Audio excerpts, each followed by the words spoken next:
Sacred Symbols, a PlayStation podcast, is brought to you by, well, you. If you want to learn how to support our show, go to patreon.com/laststandmedia. Greetings and salutations. Welcome back to Sacred Symbols, a PlayStation podcast. This is episode number 172. My name is Colin Moriarty. I'm joined as always by my son. He's cleaning his glasses, Chris Raygun. Chris, how are you today? I'm well. I finally had, I've been working a lot this week on video stuff that I'm pretty excited about. It's been a while since I've actually had enough time to really sit down and get to work. So that's been cool. And I've also had time to play games, which is super unusual for both of those things to kind of coincide. Very rare. Well, that's most excellent. Good to see you as always. Stay hydrated, please. Dustin Furman, also here, executive producer of Last Stand and co-host of this very show. How goes your life? It goes well. I've discovered a new lunch favorite for me, and that is Aldi, wink and a nod for later in the show, has a Italian meat selection, which includes the gabagool, the hot capicola. Yeah. It's like a peppered salami and a hot salami, and you put that all together on a sandwich, some pepper jack cheese. It is just it's lunch that's so good that I look forward to it when I wake up in the morning. This selection of Italian meats. It's a new thing for me. So gabagool is a real thing. That's a real thing that exists. Yes. Colin can probably explain it better than me. Yeah, it's a meat. So I'm looking it up now because it's Gabagol. I want to make sure. Let's see. No, this is not right. Let me just look up the wiki here. So I want to make sure. Yeah, capicola. So that's what I wanted to make sure was that it's pork. We used to call it, as I remember, we used to call it capa when I was a kid. I don't really like it very much, but gabagool I think is the same thing.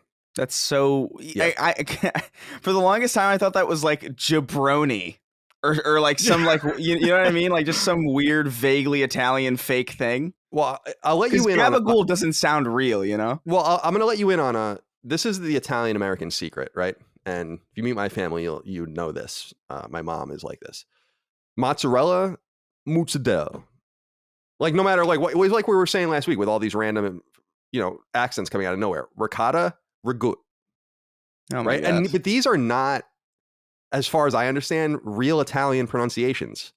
This is just the way for the last 120 years, people in the United States Italians in the United States have slowly bastardized the language. It's we use the term agita and stuff like that. We're the only people that use that word. It's a real word, but so I think that gabagool is capicola, as I understand, and we used to, but in my family we would call that capa. So yeah, I don't know. Yeah, it's I first heard that term from As Many, the Sopranos, of course. And it's funny, do you ever have that, you watch a show, it has something in it and you're like, oh, I got to check that out. It sounds like a nice sliced meat. Let's go for cured. It. And Tony Soprano, he knew what was up. So yeah, it's at the end of Avengers where they're like, I want to try that new shawarma place, and I'm like, what's that? Yeah, great point. Shawarma's now good. It's great. I'm intrigued by cured meats of the Italian variety. There's so many good ones. I had a charcuterie plate just last week when we had a little family get together. You just gather items. Maybe they put some nuts on there as well. Maybe a couple cashews, a couple walnuts. Grab some prosciutto. That's another one. Prosciutto. Prosciutto is how we say it in Italian America, et cetera, et cetera, et cetera, et cetera. So, by the way, since you skipped ahead so flagrantly, it was a little tease. Bringing up Aldi, I want to bring in Dylan Michael real quick. I understand what you're saying. I mean, I'm not mad about it. You sound a little mad. Well, that's true. He says, hey, CDC, just wondering if Dustin has some tragic backstory regarding Aldi. He has now used Aldi 3 times as an example of something lackluster or bootleg. Dustin while the Aldi hates. So we were going to talk about this a little later, but we can talk about it right here at the very top since you brought it up. Sure. So in California, they might have been starting to come around. I don't really remember, but I never went to one in California. It wasn't until Virginia that I even encountered the supermarket. Then I didn't realize that it was really a German supermarket. So I fell down the whole rabbit hole, not really understanding what this was. But it's fine. I think their peanut butter is really good, but we don't really go there. Do you have some sort of something to say about this brand? Oh, I have something to say about Aldi. And, he brings up a fair point here about Aldi, is that I've used this term probably wrongfully so, because let's be clear. The Furman household loves Aldi, and we pretty much shop exclusively at Aldi, to the point that I kind of feel like if you're not shopping there, you're fucking up, because it's very, very good and way, way, way cheaper than shopping pretty much anywhere else. But the reason I have used that term incorrectly, I guess, now that I'm considering it, is that people instantly know what I'm referring to when I say the Aldi version of something, the generic, the copycat. Yeah. But really, when I say that, it could, if I keep my Aldi morals close, that means that it could be a copy, but yet just as good, right? So really, I should say something more like, what's the Walmart brand? Great Value? Great Value, yeah. That's the Great Value version, the Sam's Choice, Kirkland. I heard Kirkland's good too, though. Kirkland's but I'm not fine. All of these versions are fine. You wouldn't know this, Dustin, but Chris, do you remember Pathmark, the supermarket? Yeah. So it still exists in the tri-state area, but their store brand is called, I don't know if you remember this, Chris, it was called No Frills, and it was literally just white. So like it would be like a white box, like just literally a white box of cornflakes. And it would just say No Frills cornflakes, like straight up government style. And that was like, that is the fucking, so we on the island used to say Pathmark brand or No Frills. Like that guy's a No Frills George Clooney or something. And everyone would know you were talking about the Pathmark brand.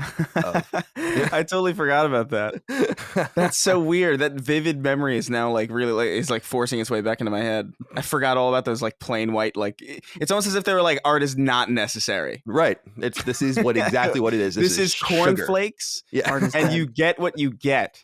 Yeah. I really did. I thought there was going to be like some tragic backstory here in regarding to Aldi, because I did notice that you bring up Aldi quite often to refer to something as like, kind of like less than standard. I thought you were going to say like, little known fact, I was murdered in an Aldi. My father was killed in an Aldi. Yeah, well, it's funny. I think a lot of people have preconceived notions about Aldi because it did suck when I was growing up.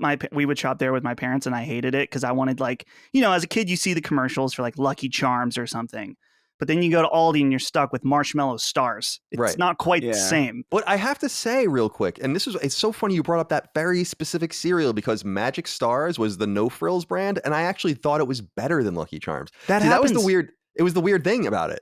Yeah, it was good. It all depends on what you grow up with. Because I remember thinking cheese doodles were the main thing. And then like Cheetos were like this offshoot. Because we always had cheese doodles. And then I saw Cheetos. I was like, what the hell is this nonsense? And cheese doodles, I think, were genuinely better. But who's this flamboyant tiger? Or cheetah tiger.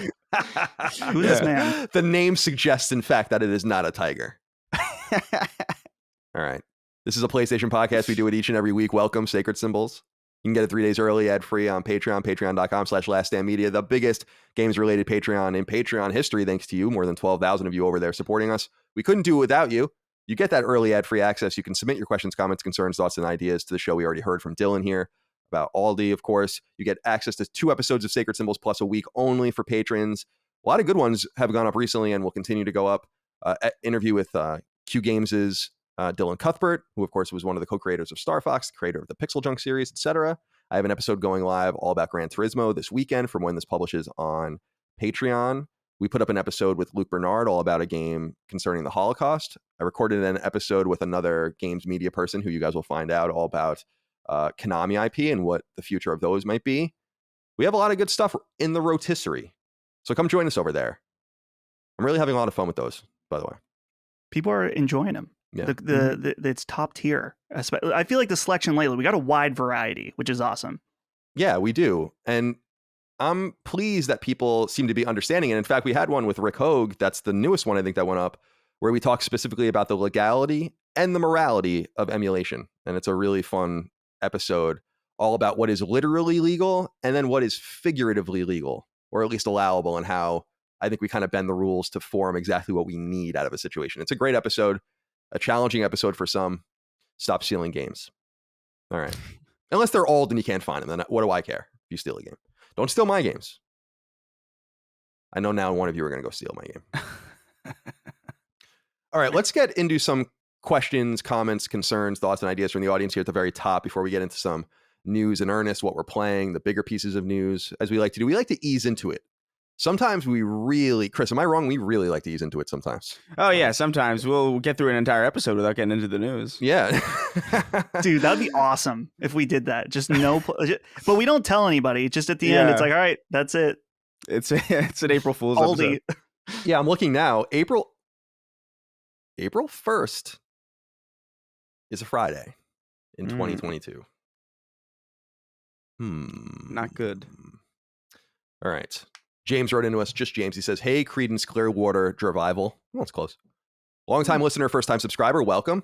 I am lead gameplay engineer with experience working on Madden, Assassin's Creed, and most recently, genre-defining action stealth franchise Splinter Cell. I'm writing in to clear up some misinformation about the term quadruple A, or as he calls it, quad A. I've heard quad A used internally at 3 major publishers that I've worked for over the course of my career. It is defined in different ways, but the most generalized and common version I've heard is AAA quality live service. It is my understanding that the term was created to differentiate between scale of revenue generated by the two types of titles. For example, Sony's Spider-Man sold 13 plus million copies, putting its revenue in the hundreds of millions. But GTA 5 sold 150 million and has a live service model that generates revenue on the scale of billions. No doubt the term quad A will inevitably be co-opted by marketing teams the same way beta was, but this is how we use it internally when talking to employees, investors, and shareholders. This is really good input. Thank you, James, for writing in. For the unaware, this is a follow-up. Last week, we were discussing the initiatives.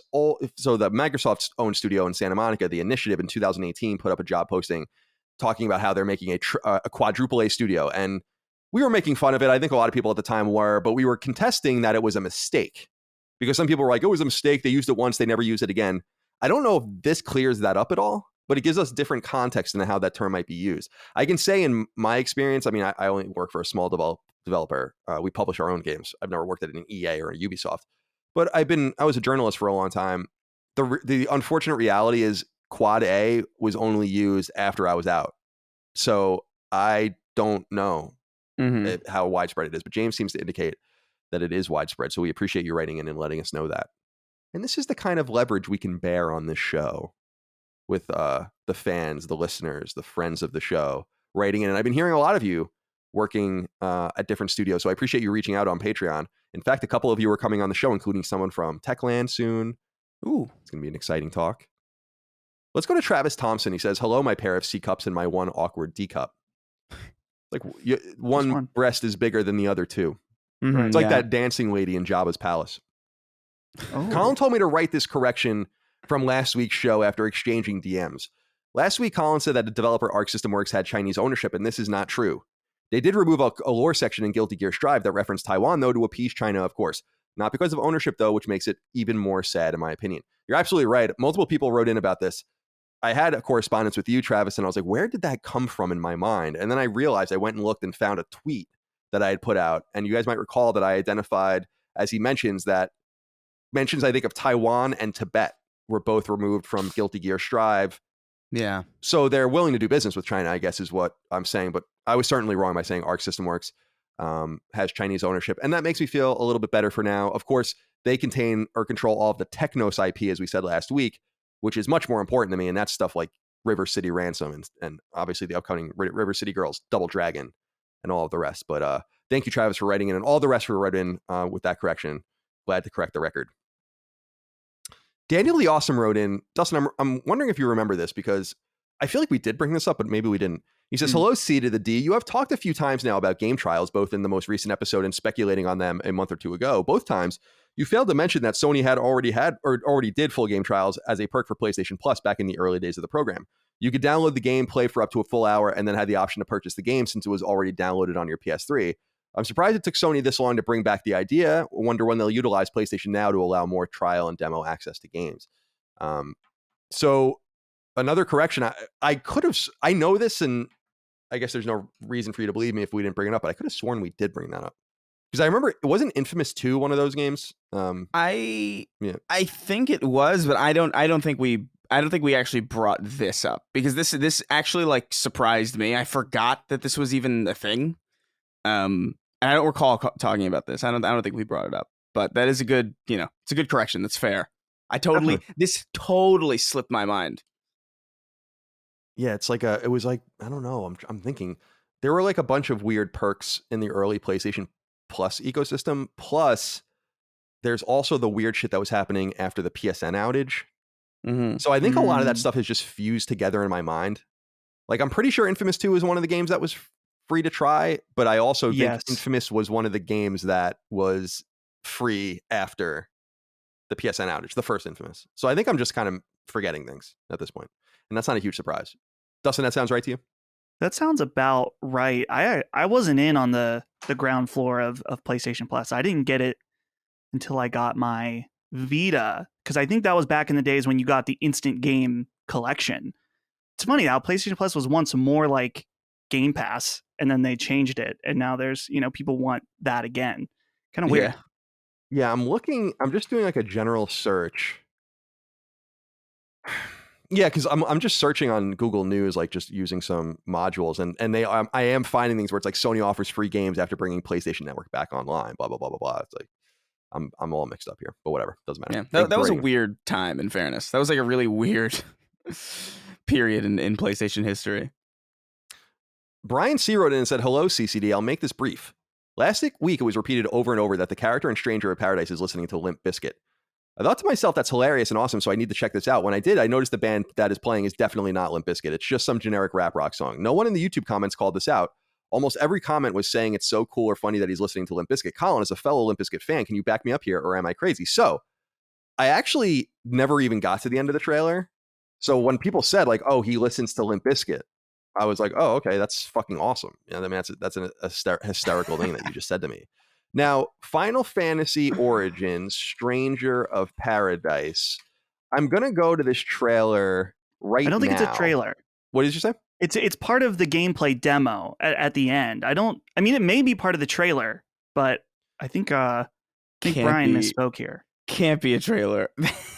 That is a confusing trailer. It's just part of a demo, like part of a gameplay demo that was clipped out. I think I saw it first going viral on Twitter of some guy playing it and being just completely baffled at what he was. Is it possible? What he was saying. Is it possible that what we're seeing is? Hold on a second. I think I might have found it. Oh no, this is like got VO and shit over it. Is it because when I first heard it, when people were like, "It's not Limp Bizkit," I'm like, okay, because I don't even know what people are talking about here. I wouldn't know Limp Bizkit if I heard two friggin' bars of the song, not even 2 bars, 2 notes of the song.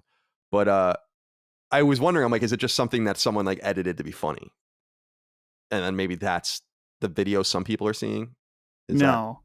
So I think when this initially went viral, the tweet said that he was listening to Limp Bizkit. And then thus people like me who I don't know if I've ever fully even heard. I've heard like years ago when they had whatever, a few famous songs or whatever. I couldn't name a single Limp Bizkit song probably ever. And it's nothing against them. I just don't. I've never listened to them. I have no opinion on Limp Bizkit, so I just took it for face value. But this is a very good point to bring up. And I searched and it appears that it is not a Limp Bizkit song, but it's not an edit. It is a rap rock song that he just plays. Okay. The question is, who? I guess I'll have to look. I mean, I feel foolish because I just assumed that people knew what Limp Bizkit was, and now I just need to understand that you don't. Yeah. People, in fact, don't understand Limp Bizkit. It's, they're a little old. Yeah, sure. In fairness, I don't listen to Limp Bizkit really ever. I know a couple songs. I know like Nookie and like Faith. But when I heard that gameplay video of Final Fantasy Origins, I really did think it was like, this is. I thought for sure it was Limp Bizkit until it got to the chorus where it was like, that doesn't sound like Limp Bizkit. But I'm going to choose to continue to believe it's Limp Bizkit because the world is so dark. This is such a shining beacon, of hope right now. Sure. That I can't have that ripped away from me.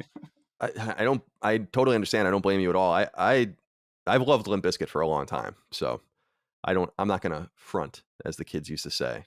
That George Michael cover of Faith, which was their first like single, I think, from their original record, $3 Bill, is that's a classic right there. Nookie's not very good, but that's a classic. That's when they got really big. Nookie is not very good.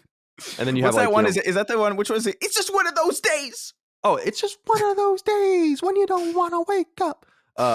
That's break stuff. That's on that Significant Other. It's the same record. Yeah. God help us. All right. Yeah, but you would know like Rollin' and My Generation, and there's a bunch of shit even after. Yeah. Anyway, we don't have to talk about Limp Bizkit anymore for now. One Too Many Near-Death Experiences wrote in and said, "Howdy, CDC. This isn't a question for you, but a thank you to another patron. Ever since the man whose fly was down wrote in, I've begun randomly checking my own, and much to my dismay, it's been down quite often. This led me to my natural question of how often has my fly been down? Have people at work or in public seen my fly down? Why didn't they say anything? All these souls potentially victimized by my down fly. So thank you, man, whose fly was down. You've helped me be a better man. Let your story be a lesson to us all." It's always wise to check your fly once in a while. I mean, it might look like you're groping yourself a little bit, and that's okay. But you gotta I have a trick where I just put my, I just kind of like, adjust my belt or whatever. And I just put a finger, like my pointer finger, and just feel for the zipper. And 999 times out of 1,000, the zipper's there. But you slit every once in a while. I was like, oh, and then you feel that your body instantly warms up, and you get like red and you're like, oh no. Here's a wild idea though. Mhm. Like, how about everybody just puts their fucking pants on, like, correctly? Yeah. That's fine. Like I am not exaggerating. I cannot remember. I don't even think I have a vivid memory of the last time I looked down and my fly was open. I cannot recall this ever happening after college. That's like 10 years ago. I didn't realize you'd be so incensed by this. I just don't understand what people are doing. They're not checking their clothes before they leave the fucking house. I think you so. leave your pee-pee just dangling out. Like, Yeah, like what are you doing? Did you just say pee-pee dangling out? Yeah. I just thought it would be funnier if I said pee-pee. It's good. I mean, out. I appreciate. I respect that. I thought if I said phallus, it would be a bit too medical. Cock. It's too hard. It's too German. It's definitely too hard. Too German. Too many syllables in that. But I'm glad that it could at least be some help to you, and that this saga has helped you. And I think, Chris, you're right. I think people need to just kind of clean themselves up a little bit. Generally speaking, just work on that.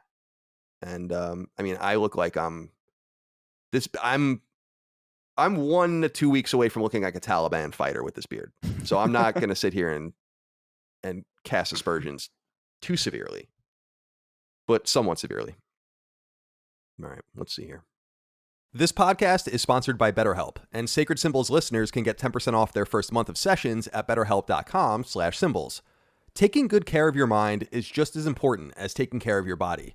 Thing is, I go for miles a day on my elliptical and lift weights just to try to keep up with my terrible diet. But when it comes to mental health, tending to it can be as simple as talking to someone about what ails you, someone who can listen and help you find actionable solutions.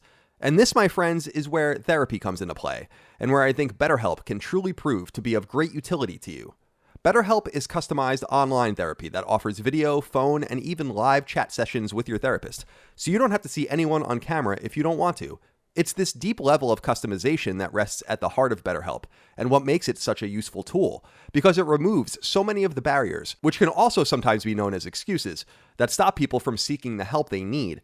And the reality is, therapy can be an awesome tool to ground yourself, calm yourself, and find the happiness and fulfillment you deserve. I truly believe in the efficacy of BetterHelp because I think that in this era, it's vital we leverage modernity to go to people where they are. And the reality is, some of you just won't go into an office to see a therapist in person, and I don't necessarily blame you. There's no reason why that session couldn't have just happened on the phone or over video, and with BetterHelp, that's exactly how it goes. Millions of people are currently experiencing the benefits of therapy, and it's helping them as we speak with stress and anxiety, depression and nerves, lack of confidence or deep insecurity, and so much more. We all deal with these issues. I do, and you do too. It's part of being human. The important thing is that we all endeavor to do something for ourselves, for our minds, just like we hit the gym or eat right to keep our body functioning. There is no you without you, though, the person inside. I truly believe BetterHelp can help you get better, feel better, and obtain better outcomes. And it all starts by focusing on you. So give it a try. To get your first month of therapy sessions for 10% off, go to betterhelp.com/symbols. That's BetterHelp.com/SYMBOLS. When you sign up, you'll begin talking to your therapist within 48 hours, and help can be just around the corner. Believe in yourself, your mind, and your spirit, and your ability to take your life by the horns.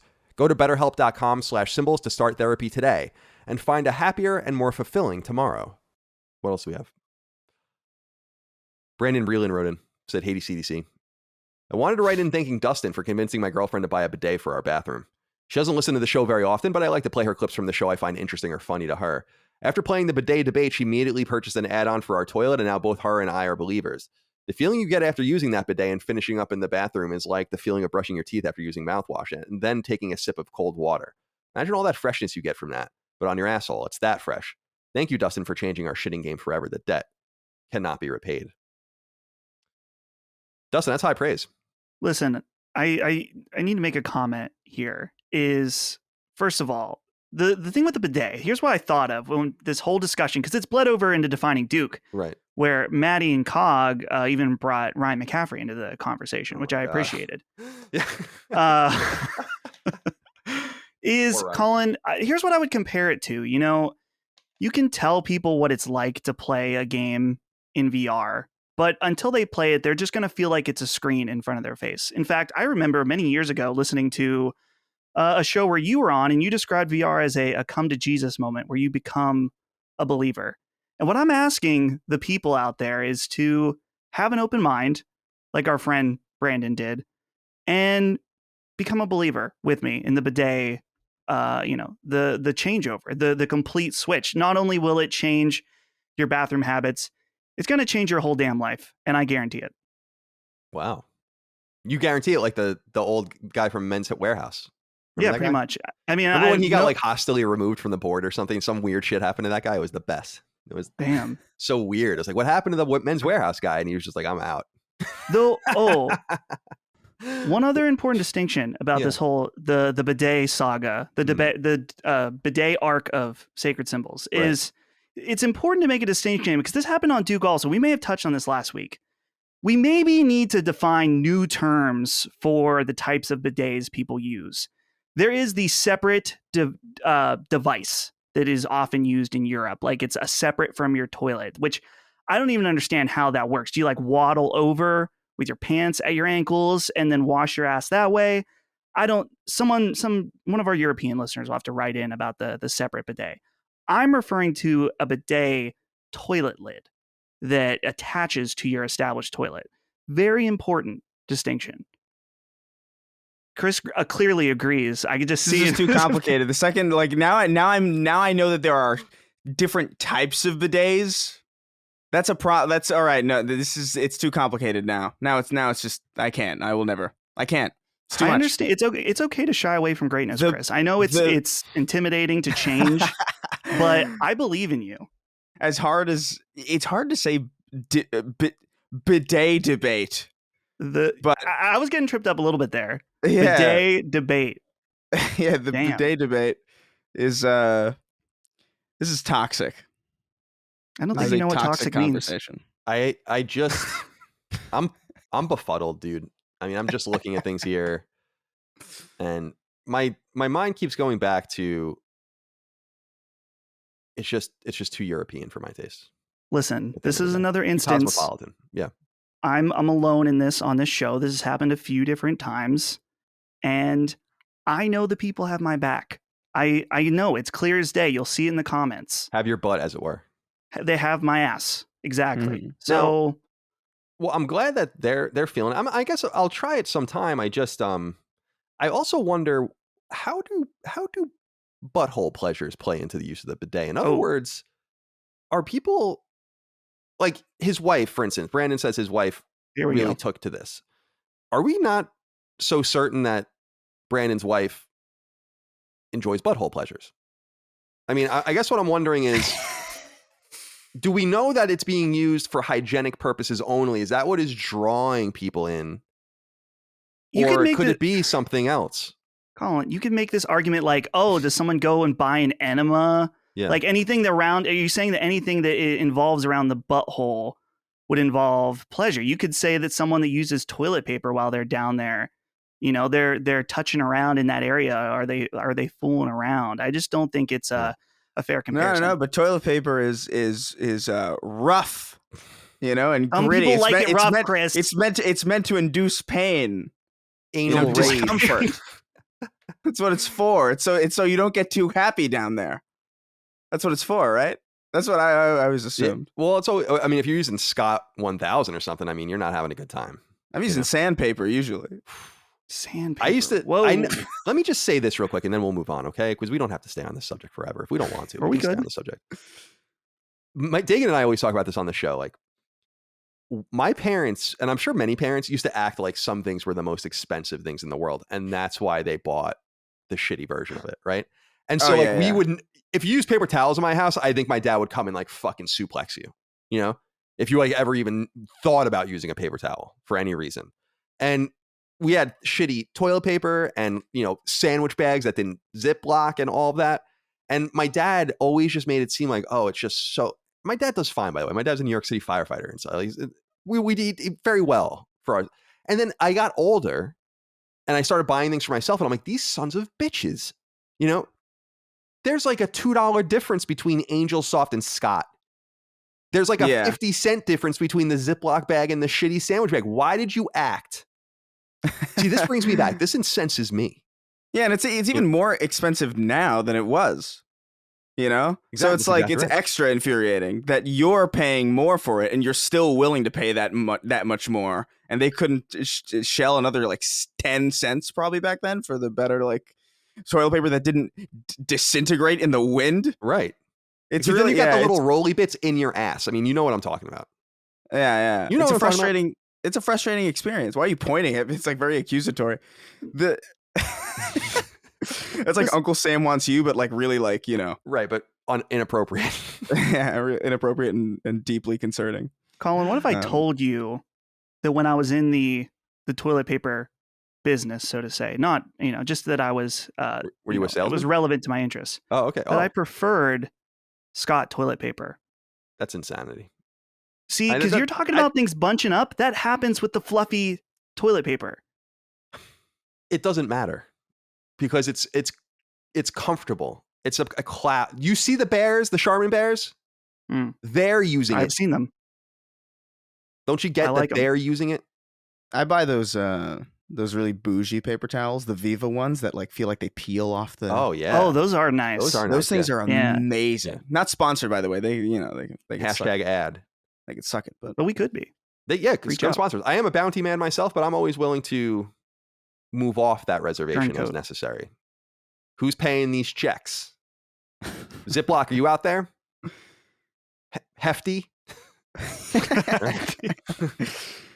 fuck. All right. The hell are we talking about? We got to move on. Adam Barnes wrote in and said, "Good day, lads. I write in today to come to the defense of Basil and his cereal eating ways." So people might remember last week we had a guy write in about eating cereal, his I think wife or girlfriend eating cereal in the microwave. Not like cream of wheat, like Frosted Flakes. And so he says, "Basil, if you're hearing this, don't let these degenerates get you down. You are an elite individual who has cracked the code to life. May I suggest for an even greater experience, scrap the microwave, and boil the milk in a pot on the stove until it reaches your desired temperature. I was shocked to hear how offended on a seemingly evolutionary level people were by the idea of warm cereal, especially Chris. Come on, mate. Remember the scooter versus bike debacle from years ago? Your opinion on anything has been greatly compromised. Just shut your pretty little lips." Godspeed, Basil, you absolute legend. It's a little harsh, but apt, I guess. Chris, do you have a change of heart about the cereal? I don't. First of all, I'll say this: I don't remember what the hell that debacle was about. I don't remember that, anything. I agree. I remember there was a debacle, but I don't remember. It was something about we were talking about bikes, and I guess we just didn't understand how they worked. It was something of this nature. I have no clue what the hell this is about. Like I tried to find it too. I tried to like search before the show, and I was like, and nothing was coming up. Search SEO is like really terrible. Yeah, we do need a wiki. Secret Symbols wiki with all the different arcs, the lore. That would be awesome. We should pay someone to do that. Yeah. If anyone out there wants to do that for very little money, let me know, because it's just not that important to our business. No, here's one thing that I will say. Yeah. Whatever the hell that debacle was about, I can assure you, cereal is more relevant to most people's lives than a bike or a scooter is to mine. I have been on a bike. The last time I was on a bike, I think, was literally like 2017. And the last time I had cereal was a week ago. You know? So like these are if you're boiling your milk every single week, that is way more egregious than some difference of opinion on a bike that I don't ride. You know, this is a very different thing. Also, this is just an inhumane thing. Like, I just don't understand where did you get this idea? I guess is what I'm curious about, because I have never once thought in my entire life to warm up my cereal. Like, I've never thought of that. Like, not once. And it does, like, it's just, this makes me seethe. Like, it is a seethingly angry thing, this I can tell. premise. I can tell. Have you ever done this? Have you ever thought to do this? No. The idea, Dustin. Yeah, No. Dustin, yeah. Well, Both of you. This But is like, I'm trying to find some answer here. Yeah, here's the There is thing. none. You should not, like, first of all, putting the milk on the stove and boiling it, that's just asking for your milk to be scalded, which is even more disgusting in my opinion. I will say, connecting to an earlier point, I was at Aldi with Holly. Oh my And God. she was looking at some oatmeal, and I said, "Oh, we had a listener write in who said they liked hot cereal." She's like, "Oh, I love hot cereal too." As she was holding the oatmeal, I said, "No, not like that."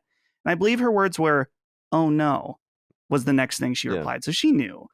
And this is just, this is another thing where it's like, we got this one person out of the woodworks here, Adam Barnes. Who do you think you are? Who do you think you are coming out of here trying to defend this? Everyone knows. We all know. Get out of here, Adam. We're sick of it. Get! Turbocharged Nerd wrote in and said, "Colin, I want to thank you for the advice on buying from a scalper last week. I needed to hear it, not for the PlayStation 5, but the Switch OLED. I purchased one for $450, $100 more than MSRP. After factoring in mental health, freedom from being glued to a computer, and working more hours, $100 felt like the best long-term investment. I thought about my time buying the PS5, the stress, the hours I lost living life, and in my opinion, not putting my best effort into my teaching job. While paying $100 more may make me look like a fool, my mental health matters more to me than what others think." I wanted to reiterate this just because, first of all, I'm glad. I don't think scalping for profit, I don't think is the right thing to do. I don't mind people scalping tickets to shows and shit. I used to do that all the time if I had like extra tickets to something. Or, Yeah. You know, I go on Craigslist and just be like, I have tickets at cost or whatever. I understand that's not what we're talking about here. And I'm against that because I think it's fucked up. I understand the market kind of dictates these things. I also truly believe that the retailers can do much more about this than they are. And I don't know why they won't do more about it. Just doesn't make sense. I know we talked about that months ago. But I did want to say, guys, consider the value of your time, your energy, your effort, bandwidth, all of those kinds of things. I truly believe that if you're still looking for a PlayStation 5, then you should and you really want one, it's important to you, I would stop playing these games with yourself and just pay $700 or whatever for one. I believe that. If you want to be patient, that's the better option. But what I'm simply saying is if you are really wrapped up in getting one of these things still, I think you should consider another option because I don't think it's good for you. Yeah, like if you're at a point where you're like laying down like candles in a pentagram and like doing like a summoning circle, Sure. where you're just trying to like summon like a Best Buy call, like it's probably like just pay the extra like $150 or whatever the hell it is. It's probably going down now. Yeah, people have written in saying like they're still between $700 and $800 and on eBay most of the time, and I believe that. But think about this: if you've been looking for one, the console came out in November of 2020. It's October of 2021, so it's almost been a year. If you're still looking for one and you could have simply paid $250 or $300 more for one at this point, wouldn't you have rather have just done that? I mean, I know that's a lot of money, but it's like, and here's the catch-22 now, guys. They've gone so far with it, some of these people, that now like giving in is so stupid because they could have just had one for this cost like 6 months ago. You know, so Yeah. I just wanted to throw out there, I'm not encouraging anyone to do X, Y, or Z. You got to do what you got to do. But I feel like people are too black and white about money. And I just want you to encourage you that you have value that can be monetized. You monetize your value when you're at work. You monetize your value when you output something. If you work at a factory or you're a delivery man or you're at a desk, whatever. So think about your life in the same way too. Have a little respect for yourself. And also don't play this thing up too much in your minds. I'm telling you right now, it's a great console, but I do believe some of you are going to get this and be like, damn, this was this is it. Yeah. It's going to be a mass underwhelming. I feel like for a lot of people, they'll be like, damn, dude, I waited a whole year and spent $2,000 on this. And it doesn't seem like, we've been talking a lot about supply and all of that. It just seems like things are going to be pretty bad this holiday season. So with everything. Yeah. So I don't know, man. I hope people got theirs. I got mine. That's all I care about. I'm like, all right, let's get into some of the news and things to talk about. Before I do, though, I didn't put this in the notes, but I just wanted to say this real quick. I watched that Home Alone trailer. Oh my God. Oh no. And it filled me with such a rage. Right? That first of all, I couldn't get beyond the middle of it. And then I finally went back and watched the rest of it. And I just wanted to say that. I have nothing. I just don't know what that was all about. Money. That's what it's about. No, yeah, sure. That was the first thing I've seen in a long time. Like the first media related thing, like the first movie trailer or TV show thing that I've ever seen. I think that's actually made me viscerally angry. Because not only are they just touching this movie that doesn't need to be touched, but they're making it British. That is so unnecessary.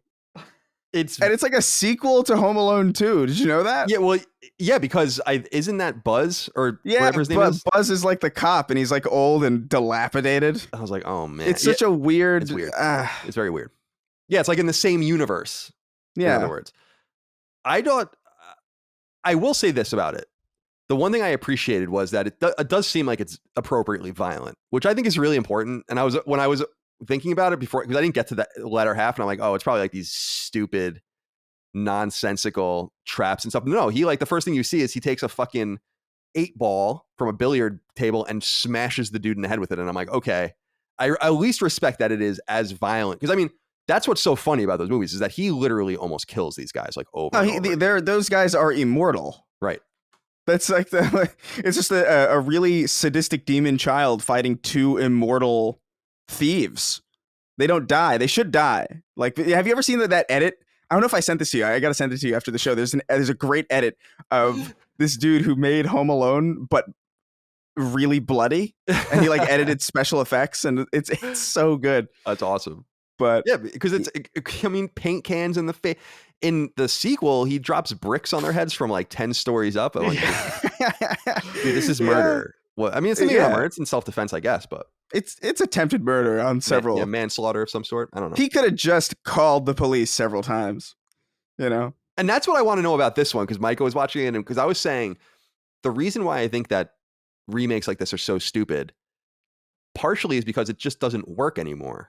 The internet, cell phones, it's not possible. I was saying, how would they even, if you've ever flown internationally, people out there, if there's someone missing from the flight, they'll hold it.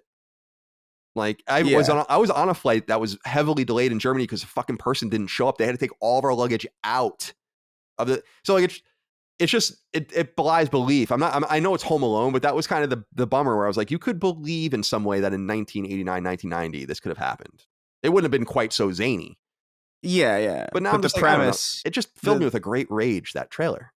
It's infuriating. The British aspect, I think, is not being talked about enough, but it is unnecessary, I think. Well, we'll see. Well, we won't, because I'm not going to watch it. But. Yeah, I'm not going to watch it.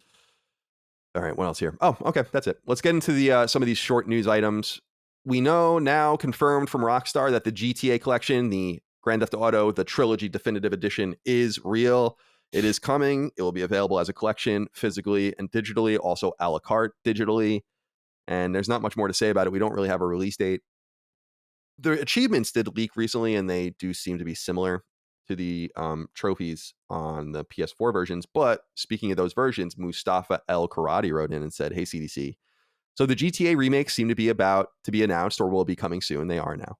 At any rate, what do you think of the current PS2 Classic editions being removed from the digital stores in anticipation for this? I don't see this as a big problem, but there have been murmurings about people thinking this is unfair due to not knowing what the new editions will be like before buying them and not giving the consumer the option.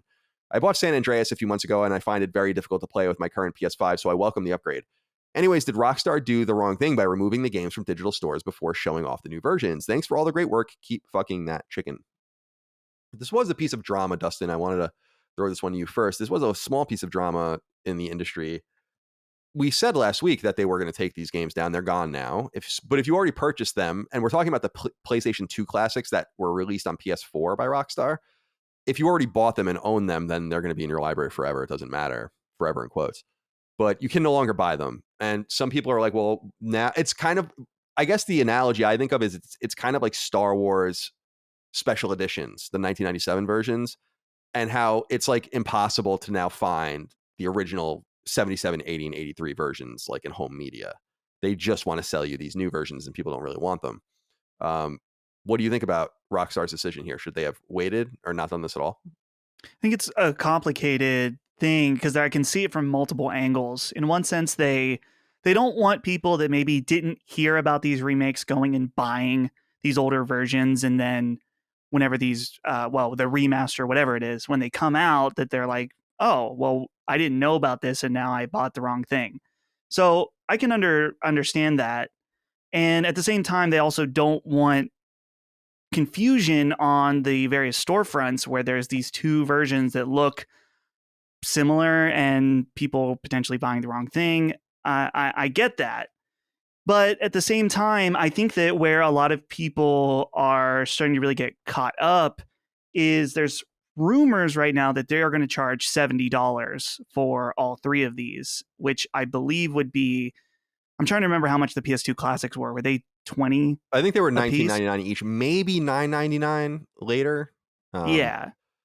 And by the way, I will say I own all three of the original ones on PS4, and I did go back and play GTA 3, I think in 2018, and it's really not, it's hard to play. It's true. It's hard to play now. Right. Feels old. It just, from, I guess you could make an argument about the game preservation standpoint, but it's like how many millions and millions of copies of GTA 3, Vice City, and San Andreas are out there for their original systems. It's also available. The original versions will remain on PC in one form or another. It kind of, to me, I mean, not to like bring up something totally different, but I'm more annoyed by there's like Rockstar is suing modders of the original game that were making their own remastered versions. They were like taken down and sued. Yeah. That seems like a much more heinous act from Rockstar. So I don't know. To me, I get both sides of it, but in the end, I feel like it's a non-issue to me, at least. I'd love to hear someone who like was really mad about this, what their reason is, because there may be some more justifiable things that I haven't thought about. Yeah, what do you think, Chris? I am compelled by what Dustin is saying, and I think what others have said too, that these games will exist in their original form. First of all, physically on PS2 and on Xbox, for presumably millions of people purchase them on other platforms and have, whether PC where it will always exist, PS4 where it exists for those that purchase them now. But I do get the sanctity message, and I think maybe people are just assuming something that I think will probably be false about these new games, which is I think maybe people are assuming that there won't be a way to shut off many of the new things in the new games, and that would really take care of the problem. Yeah.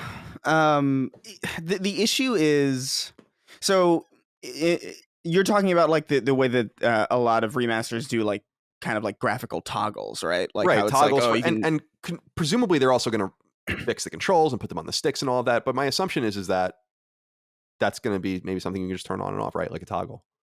Maybe. I wonder how much of these games, because they're so old, like I wonder how malleable they really are. Like a lot back in the day, like in the PS2 and Xbox days, like those games, a lot of those like big games were kind of built on these engines that were very rudimentary. Like they would. I've heard people talk about like modding these old games from that generation. It's like wading through a labyrinth made of like toothpicks. It's like the most fragile thing, and it's like, how do they get this working? It makes no sense. So like I wonder how much they would be able to really preserve the original with like a graphical toggle like you're talking about, or whether or not this is something that is from the ground up, because part of me believes that it would have to be from the ground up in order to justify a remaster in the first place. Because the whole reason you'd want a new version of San Andreas or a new version of Vice City or any of these older 3D GTAs is because you want it to play better. And I don't know how they could really go into the code of like the original game and make that game play better without just making a proper new, like, I'm sure a lot of the geometry is lifted out of the game, but I would imagine a lot of work has been done.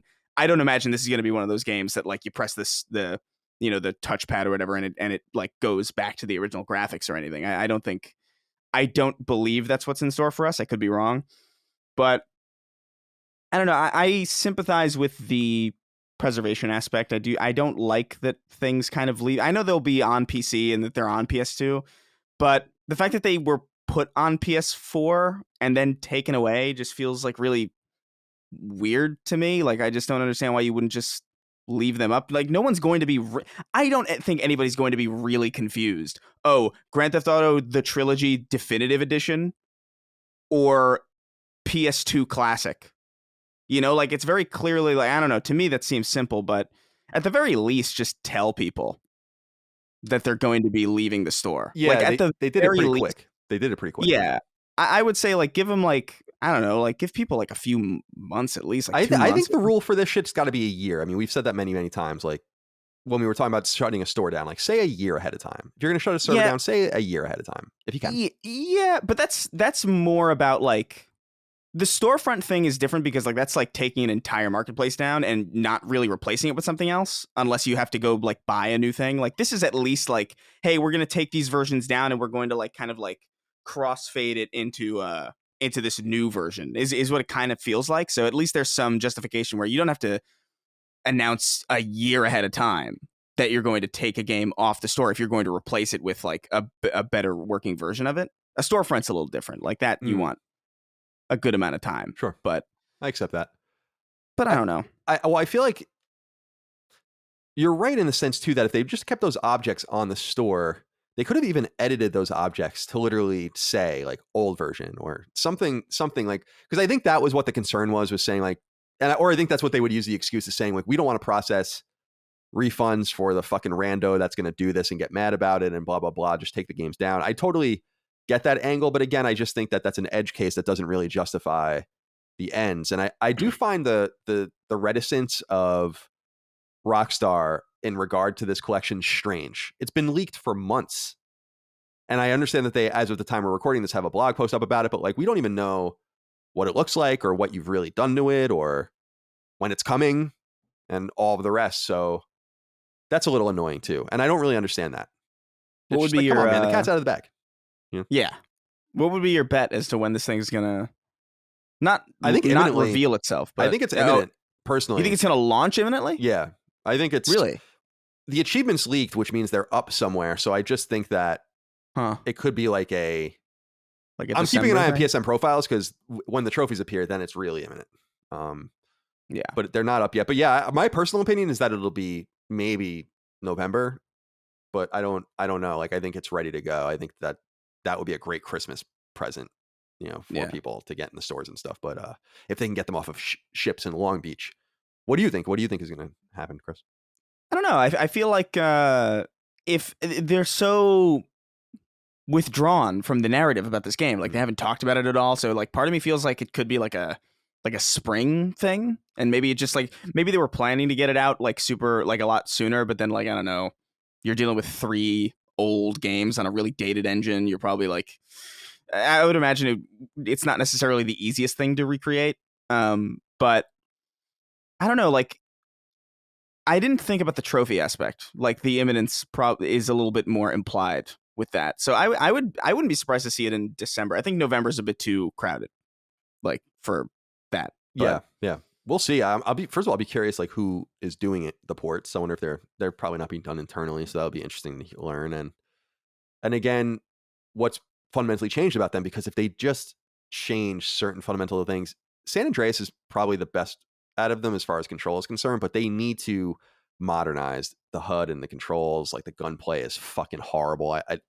I got to, I think I said this a week or two ago, I got to the mission, the famous mission in GTA 3 when you're sniping these dudes on like a side of a boat, and I was like, oh my God, I can't believe that we used to play games like this. It was kind of how I felt about Metal Gear Solid 2, frankly, when I went back and played it recently.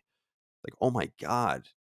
It's so different. So it's actually really exciting to be able to play these games, even little things, right? Like, and Dustin, I'll throw it over to you, but people might not remember this, but in Grand Theft Auto 3, there was a HUD with a map, and it would show you where you needed to go with an icon, but you had to figure out your way to get there. Like there was no GPS. And I think that GPS thing was turned on either in Vice City or in San Andreas, where like it showed you a path.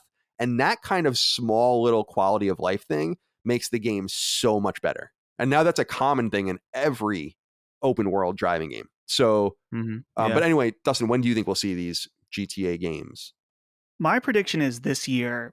Just in looking over this blog post, the only indicators are specifically that it's the 20th anniversary is this month in particular. So it could be that they're waiting until the end of October or maybe early November. But one other kind of interesting detail, which I wouldn't want to read into this too much, but they're also releasing this, the trilogy, the definitive edition, on iOS and Android in the first half of 2022, which my gut reaction means that it's like, okay, lower your expectations on what the upgrades are going to be. But iOS and Android gaming now is so much more advanced than ever before with the amount of power behind some of these devices. So maybe it would be fine. But the fact that they already put a timeline on those in the first half of 2022 tells me it'll probably be this year. Mm-hmm. Good thinking. All right, let's move on. Looking forward to playing those, though. We'll definitely sit down and play those. Oh, yeah. I've never 100% in any of them. And I don't think I beat San Andreas, but because I don't remember for sure. San Andreas came out at a time where I've said over and over again, it was like that Resident Evil 4, San Andreas, and a couple others. That was at like a year, I think I was a sophomore in college, where I was like, I'm not playing games very much. I'm too busy with my girlfriend, man. Whoa. All right, let's see. Oh, guys, gotta ask you about this. This random video has been found, posted by PlayStation Europe. You can go look for it if you want. It's unlisted, but it's called Venom, Let There Be Carnage Platinum. And it is literally just a 15-second video of Andy Serkis congratulating you for earning a mystery platinum trophy. It is weird. I don't know what it is and or what it is for and why it was up, because I think that Venom movie was 2018. What's puzzling about it is that it was uploaded silently October 7th, 2021. Comments are turned off, likes and dislikes are turned off. But it is literally just a 15-second clip of him saying, like, it's like interspliced with Venom footage, and then he's congratulating you for a platinum trophy. Dustin, what the hell is this? So this reminds me that every once in a while for certain games, PlayStation will send out congratulation emails for getting a platinum. Specifically, I remember for Bloodborne, if you get the platinum in that game, they will email you and say, hey, you're a loser, but good job. You got the Bloodborne Platinum. Here is a theme for all of your suffering on PlayStation. So I'm wondering if this could be attached to an email that you get when you get a platinum. But the question is, what game? Yeah, there's no Venom game. Yeah. So, like, what the hell? Well, that's what I'm saying. Like, that's why people are like, are we getting a Venom game or Venom DLC, or Venom obviously plays a part? Like, is this for Spider-Man 2, the game? It's just weird. It's just a weird thing. I'm like, what the fuck? It's just hysterical. I just found it more of a oddity, and that PlayStation hasn't taken it down is either that they're wise enough to avoid the Streisand effect of doing that, or there's nothing much to it. And what's so funny about it is that even having circulated amongst the PlayStation hardcore for days, it only has 12,000 views. So it's not like anyone's really finding it or looking at it. So maybe we'll find out eventually what it's called. But if people want to go look it up, You should. It's again called Venom Let There Be Carnage Platinum. Yeah, it's unlisted on YouTube, so you won't be able to find it in search. But if you search like and find it in an article, you'll be able to find it. Okay. That's so weird. As the owner of not one, but 2 remote businesses, I know more than I'd like to admit about running small enterprises from afar. It's awesome that everyone gets to work from home in an environment most comfortable for them where they're capable of their best output. That's all great. But it remains true that communication and collaboration are the great barriers to effective remote work. And it's why Miro is such an interesting, unique, and worthwhile tool. In short, Miro is a virtual whiteboard. But more specifically, it's a shared platform where teams of people can interact, explain, alter, share, and more. You don't have to use Miro for serious reasons, of course. Groups of friends are known to use it simply to communicate using a combination of writing, drawing, imaging, audio, and more. But the use of such a platform for business is obvious. For a company like Last Stand, Miro can be used to keep track of in-production videos and podcasts, share notes on edits, and more. And it can all be done in real time. As for Lilymo, the game developer I co-own, Miro has the ability to act as essentially an editable producer, where changes can be tracked, ideas can be shared, and no one can feel left out or lost with the project. As for your own life, well, if you're in school, you can use it for class projects, while larger businesses you may work for might have smaller uses for Miro when it comes to your specific group or department. One thing I'm confident in, however, is that you're going to find something useful and dynamic with Miro. Miro produces efficiency not possible in email, while its planning potential goes far beyond a normal calendar. And like many of the most useful apps, programs, and more these days, Miro runs entirely in a browser, so you don't have to download anything proprietary. That's especially intriguing to me, since I must admit that I'm a bit of an idiot when it comes to tech. Weird for a gaming podcaster and developer. If I can understand Miro, so can you. And if I can find many useful applications for it, there's no doubt you can too. So give Miro a try for yourself.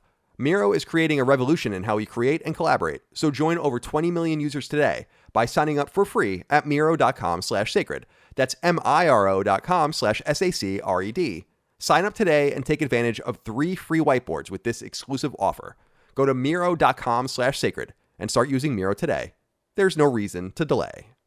Let's see here. Oh, I wanted to point people towards a Washington Post story if they wanted to read it, called "The Video Game Review Process is Broken. It's Bad for Readers, Writers, and Games." It's by a writer named Mikhail Kilmentov. I've never heard of him, but he's an assignment editor at Washington Post. It's just about how reviews are broken, and it's specifically about how he played Far Cry 6 for 25 hours, and that was him playing it normally 4 or 5 hours a day. And I think it's an interesting article because I've been there, and I know what that's like, and it does suck. And I think people have to become more like us and just start ignoring this shit. Publishers give you, here's the thing. Publishers are preying on outlets when they give them small embargo times. They want the excitement of getting the game early, playing it early, and the reservation of judgment because this is not out in a regular ecosystem to all phase into your review so that you treat it better than you might otherwise treat it. You don't have a lot of time to think about it. Think about how much you like something often and then think about it and it gets worse. Very little or fewer times, I would say, I don't want to say not often, but fewer times is something bad. And the more you think about it, you're like, oh, it was okay. Yeah. And so I think that is all taken advantage of, and why I think that we just need to decouple ourselves. And we have, but I think we generally, the capital W, we, decoupling ourselves from that ecosystem wherein listeners even expect that kind of coverage. No one comes to our shit expecting that kind of coverage. And yet we're still the biggest PlayStation podcast in the world. That tells me that people are willing to wait to hear the opinions of people that they trust and like, and actually enjoy that people are playing it at the cadence that they play it at. Like, no doubt, we're going to talk about Deathloop in a little while. No doubt, most of our audience has not played Deathloop. And when Deathloop's embargo lifted, no one played Deathloop. So what value does that really have, as opposed to us being part of the conversation? I don't know if either of you read this, if you have anything to say about it, but I wanted to just point it out. Do either of you have a comment before we move on? Yeah, just real quick, I read it, and it's funny, just the ironic thing about, you mentioned the publishers preying on outlets, and there's such a conversation, especially from games media, that's anti-crunch, and the way that these games are often given and the amount of time frame is like pure, like completely is, I don't want to say an advocate for crunch, but it low key is like, yeah, we're going to give you this game. You have 3 days and you know you will only get the most amount of clicks if you have your review out at embargo. It's just, that's always been an ironic nature of the industry to me, is that we well, not us, but I mean, at one point I did some of this where I was like really crunching to get a game reviewed and get the video out and stuff like that. It's just like, it just doesn't make sense. Like, imagine if someone was reviewing a pizza and they say, okay, well, in order to review, you have to eat the entire thing in 5 minutes and then tell me what you think about it. It's not the normal way someone would eat and enjoy a pizza and think about it. Though I guess that would probably give you a more negative review than a positive hype experience. But you know what I mean? It's not normal. And if reviews are, and I think this is what the Washington Post article says, is that reviews fundamentally are advice on how someone should spend some of the hours they're alive on this earth. Should you spend your hours alive playing this game? And you would want that perspective from someone who played it like you did. Well, I mean, that's all there is to it.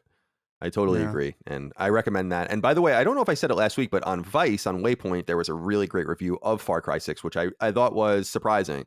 I think there are certain pockets of games criticism that might be doing okay. And that review was just about how samey the game is. Like, I like when games, even I know I'm going to like Far Cry 6. I haven't played it yet, bought it day one. I'm positive I'm going to like Far Cry 6. But I like seeing these games get the shit beat out of them. That's the best kind of criticism, because as long as it's fair, and I think this criticism is fair, in the case of Vice, it's about a game that just never changes, then I think it's for the better that games are criticized like that. And I don't think people should also tie their self-worth or respect or whatever about the games they like and how they're being scored and how other people feel about them. That's also irrelevant. And I think that's part of the review ecosystem that's so fucked up. We're going to talk about a game that's caught up in that outside of our ecosystem in a little while, but I'll save what I have to say further for that. Chris, I want to throw this one to you. G4, we know they're coming back, but now they have a date. They shut down in 2013, but they're returning November 16th, 2021. They're already active on YouTube, but they're actually going to linear television as well. And I thought this was really strange. And I don't understand why this is happening. Am I being too harsh in saying that this is a really bad idea? I mean, there's money changing hands in the industry that I'm confused about all the time. I don't know if you guys saw that Reset Era was just purchased for $4.5 million by like some Swedish interest. Yeah. So there's mystery money circulating. By the way, we know now based on that Reset Era makes $700,000 a year in revenue, which is a nice little chunk of change. But I feel like G4 is irrelevant. I'm a little old, so a little older. So G4 was never relevant to me. But even having joined the industry full time when I did at IGN, and then kind of hearing less and less and less and less and less about G4 until you just never heard anything about them ever again, I just don't understand why they want to revive this from the dead, especially with the same people that were there when it was dead. It's not even like new people. It's like the people that couldn't keep the place alive. No offense to someone like Adam Sessler. I don't like Adam Sessler, so I don't care if he's offended. But what do you think about this? It's a little confusing because some of the stuff they're bringing back, especially, it's like, oh, we're gonna air Ninja Warrior again, and it's like, dude, that's one of the reasons I stopped watching. It's because it wasn't about games the majority of the time. It was just fucking Ninja Warrior. Like, why would you do that? Bringing back hosts, I think it makes sense. I think Kevin Pereira and Adam Sessler, Adam Sessler blocked me on Twitter. Like, I don't know what the hell I did, but I like Adam Sessler and Kevin Pereira from the perspective of like the content that they made on G4. I think it was genuinely Dustin and I are the same age. Like, I don't know how relevant they were to you, but like G4 was how I learned about E3 in the first place, and how like it was the only reliable place to go to watch it for a while. And then Spike came in, and then eventually everything went online. But I do have a soft spot for G4, and I do think it makes some sense to do something with that name. That name does hold some nostalgia, and I think it could be, made into something new. I just don't understand why they're trying to do the exact same thing. Like, that to me doesn't make a lot of sense. I especially because it seems like they're going backwards almost. Like, why would you go to television? Like, just make something like the internet is here, And it's been here for a while. Right. And a lot Agreed. of independent content has flourished. And to me, it's like, I don't know. I'm conflicted because I think I understand the desire to do something with G4. I just also feel like people kind of took G4 and made it their own when they started making their own content. When you started getting podcasts and YouTubers who like specialize in like PlayStation and you know, Xbox, and like here's a PlayStation podcast, here's an Xbox podcast, here's Kid Icarus and he specializes in PlayStation reviews, and here's you know, all these industry people from websites that were always about video games who are now like making their own content. It's like, I just feel like they're not looking at the right playbook here. It feels really misguided. Yeah. And I don't know how else to really phrase it. You know, Dustin, it reminds me of that seminal shot of The Walking Dead. I guess it's Atlanta or whatever, where all the cars are leaving and the other side of the road is empty. And it's as if like the G4 guys are just in the car, like driving back into Atlanta. And it's like, what are you doing? You know, it's all fucked up there. You know, that you don't want to go. Everything, go follow these people. Everyone's going in the other direction. And my instinct says that this is why vulture capitalism is just so suspect. Because these people came in and acquired this and revitalized it, but their instincts told them to immediately go back to the old way to get some sort of repeatable income. Because the reason that they want to be on linear cable is because, and being cable packages is because they get a rip of everyone's subscription price. If you have Comcast or whatever, Verizon, now ESPN gets like $4 per subscription. They might get 20 cents, but if you can multiply that by however many people, however many times a month, that's why they want to do it. But it just makes them reliant on something that's dead that couldn't support them to begin with. And I think you're right, Chris. Like I thought the Ninja Warrior thing was weird too, because I was like, isn't that what you played when you had no original content? So yeah. So you're asking the right question. It's like, why wouldn't you just launch G4? And I know they're there, but G4 only on YouTube. Or if you really wanted something proprietary, make it a streaming app and see if you can get this thing on consoles and on TVs or whatever, if you want to play that game with Roku and everyone else. I just feel like this is no doubt going to fail. I have no doubt. I'm sorry, go ahead. No, just make original content. Like I am so surprised to see Ninja Warrior back on this thing after all this time. Like, how could you not, like, that Ninja Warrior coincides with, in my head, with the death of G4, because like I remember coming home from school and like every now and then I would put G4 on and it would be like, hey, you know, here's, you know, Cheat with Kristen Holt or whatever, or here's like Attack of the Show, or here's Cinematech, or here's like X-Play. And I remember like, this is fun, I like this. It's like something that like I could just put on in the background. It's TV, so my parents don't judge it as much. You know, if I was on my computer like a nerd, they'd be like, what are you doing, wasted your but if it's on TV, suddenly it's okay. Yeah, exactly. And you know, and it was relevant to my interest, and it was like really fun, and it was like I got to learn about the industry in a way that I hadn't really been privy to before. And then slowly years went by and I would come home and it would be just people running on fucking sticks, or like and I was just like, all right, I guess I'll come back later. And then I kept, and it was never what I expected from G4. It was just this random competition shit. And I was just like, I guess I'm done, because the internet is facilitating exactly the kind of content that I want to see out of this channel. And it's still that way. You cannot hope to outdo the internet on cable. I don't know. It's not gonna. This is just a mess. It's so weird. Yeah, I think it's weird too. I have a different take. Oh, okay. I'm eager to hear it. Please, interesting. you've been very patient. Thank you. I've been looking through this Variety article, and I don't know, maybe I'm wrong about this, just because this is just me reading over it, but I'm trying to read between the lines here. I want to read two sections here. It says G4 programming will be produced from its new broadcast studio in Burbank, California, outfitted for professional esports gameplay. And then one of the points down, when they talk about their schedule for relaunch, it says ESL Gaming. G4 will produce and broadcast several primetime esports programming with ESL Gaming, a first for the esports organization in the US and Canada. G4's exclusive linear broadcast rights for ESL Pro Tour events will include the IEM Katowice 2022, whatever that is.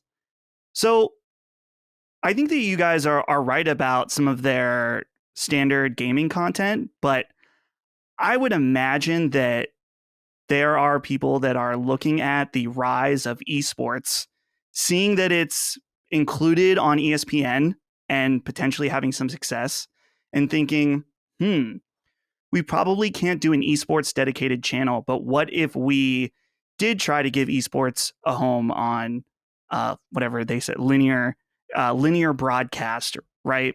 Which I don't know, maybe these will also, the fact it says G4 exclusive linear broadcast rights, that means just television, right? Like and no Twitch. and that's what I'm saying. Like that's useless in my opinion, because I agree with the point you're making, but it's like their audience isn't going to want to watch this on TV. Remember that the only reason that people watch football, baseball, hockey, and shit on TV is because they literally can't watch it anywhere else. Otherwise, people would love to not watch. Why wouldn't that work for esports though?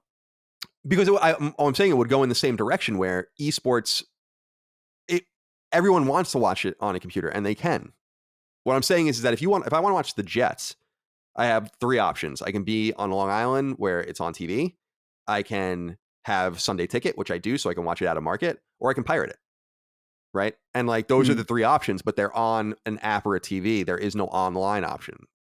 Otherwise, that's what I'm saying. I feel like it's just going in the opposite direction of where you're supposed to be going. Like try to hold those things down for an online streaming service as opposed to a TV. And that's why it's not that impressive, because the point is that would never happen, on the internet, because they'd be like, why the fuck would we give you the rights to this? You can have these rights. No one else is asking for them. Yeah. Right. I guess I agree that it's progress in the wrong direction, just because I haven't had cable TV I had it for a few years when Holly worked at our local ISP and I never used it. So I have no horse in this race, but I could understand that who was it? What was the company that bought Comcast? Yeah. Comcast is reviving it and they're like, okay, here's a product that people are willing to pay to go see. It has a huge growing audience. How do we lock this down for television to entice people, even if it is annoying because people would rather watch it online? They're looking for some kind of exclusive product to draw people to Comcast, right? So yeah, it sucks, especially for a lot of the esports fans that probably would rather watch it on Twitch or whatever. But to me, it makes, from a business perspective, perfect sense that they would want to lock down things like that. Well, we're going to find out how this all goes. Yeah. I hope people enjoy it and it does well. Again, just Adam Sessler said so much shit about me in the past. I think he called me a Nazi a few times and all that kind of stuff. So he can go fuck himself. I'm interested to see him getting wheeled down in his wheelchair so he can review games. But other than that, wish them all well. All right, let's move on. A couple more things to just blaze through real quick here. Madden NFL 22, EA Sports, Electronic Arts. John Gruden is being removed in a forced patch from the game soon. Mandatory update. For the uninitiated, John Gruden is the coach of the Las Vegas Raiders. He was the coach of the Raiders in a previous life, and he was also the coach of the Buccaneers a long time ago. He won a Super Bowl there. And a very well-respected coach, very well-respected commentator, football mind. He was on ESPN for many years. I'm actually I was a huge fan of his. I haven't really processed all this stuff yet. But so there's a kind of a litigation going on with the NFL and one of the teams, the Redskins, now known as the Washington football team, but when they were the Redskins, there's all the shit that happened. So it opened up like this cacophony of emails, like 700,000 emails. Amongst those emails were John Gruden, when he was at ESPN, using racist tropes, homophobic and transphobic, or just, I guess, homophobic language, like calling the Roger Goodell, the commissioner, the F word, talking about a black guy's big lips, stuff like that, and so on and so forth. So this stuff leaked as a result of this. Now, the big lips kind of racist comment leaked first, and he kind of survived that. And then that following Monday is when all this other shit happens. Like, you call this guy the F word, you call this guy gay, whatever the case might be. So he resigned. And so I'm just saying all of that so people understand that they're removing his whole image and likeness and everything from the game. And the reason that that's important, and I was explaining this to Micah, is not because they're removing him from the Raiders. They're taking him out of the game because you can create teams. You can draft fantasy teams and kind of play these fake parallel leagues. And there are plenty of free agent players and coaches and stuff available for that for many years, even after they're out of the league. So don't expect to see John Gruden in your game, maybe even beginning now. Also, PSVR is 5 this month in October. PS Plus members will get 3 still unknown PSVR games for free in November, so stay tuned to that. But congratulations to Sony for 5. What I think is pretty good years for PSVR, and I respect that they're really sticking to it. And we will see PSVR 2 next year. Also, we were talking about free game trials earlier. Biomutant on PS4 is free for 5 hours right now until October 28th. If you're in the UK or Canada, you can download PS4's Biomutant and play it for 5 hours before purchasing it or moving on with your life. So give that a try. I also want to note that Activision has been quietly opening new teams through its already existing teams. Infinity Ward opened a new studio in Texas, and we learned just before recording, in fact, that Sledgehammer is opening a European team. These are, of course, Call of Duty studios, so they're expanding their reach. And then finally, guys, before we get into what we're playing, Irish singer-songwriter Ava notes that she is apparently working on a song for a big PlayStation remake to be announced in December. Now, of course, the VGAs are in December. This is usually when games are announced. PlayStation has a history of announcing games there. So does Konami, by the way. And people are thinking that maybe this is Metal Gear Solid 3, which we talked about last week. We have pretty much what I would consider more concrete confirmation that Virtuous is indeed making Metal Gear Solid 3. People point to a CV from Jiang Li, who is the lead programmer of the studio. And he talks about working on an unannounced third-person action-adventure game, responsible for the engine, et cetera, et cetera. So people are kind of connecting the dots. But Chris, I was curious, what do you think this big PlayStation remake is, if it's real, to be announced in December? Keeping in mind that I don't think that it could be Metal Gear Solid 3, or maybe wouldn't be, because that's not a big PlayStation game. That's a multi-platform game. Yeah. But then who knows what this familiarity of this singer-songwriter Ava is for, or AVA is for. Maybe this person just doesn't know anything about games. So what do you think? I mean, it's just all conjecture right now. Yeah, I have no idea what this could be. Like I said, I haven't really heard any rumblings outside of just Metal Gear. And Ava, like, I have no idea. Like, I've never even heard of this person before in my life. So this is rumored to be announced in December? Yeah. Is that what? So this person, I'm trying to find. Probably Game Awards, right? I would imagine. Ava is, I'm sorry? Say it again? I said it's probably a Game Awards announcement. Yeah, that's what we were saying. Is like, it's going to be, Ava McMahon. Ava McMahon is a contralto Irish singer. She's 30 years old. So she worked with the composer of Xenoblade Chronicles. Yeah, that's what I'm looking at too from this Gamatsu article, right? Yeah, what the hell? Yeah, I have no idea. Maybe Legend of Dragoon or something like that. Because I'm trying to figure out, like, what would you have, like, that kind of music? I mean, that kind of music would make sense in Metal Gear. I've never played Metal Gear Solid 3, so I don't even, other than like the first hour, I am playing it very soon because we're doing it on Knockback. Yeah. But anyway. I don't know. I'm drawing a blank with this one. What do you think, Chris? Oh, I'm sorry, Dustin. I apologize. Yeah, I'm looking at the quote here. It's an Irish language piece that they're looking for. So that's kind of, when they say Irish language, they mean like olden sounding, Gaelic, like maybe stuff like yeah.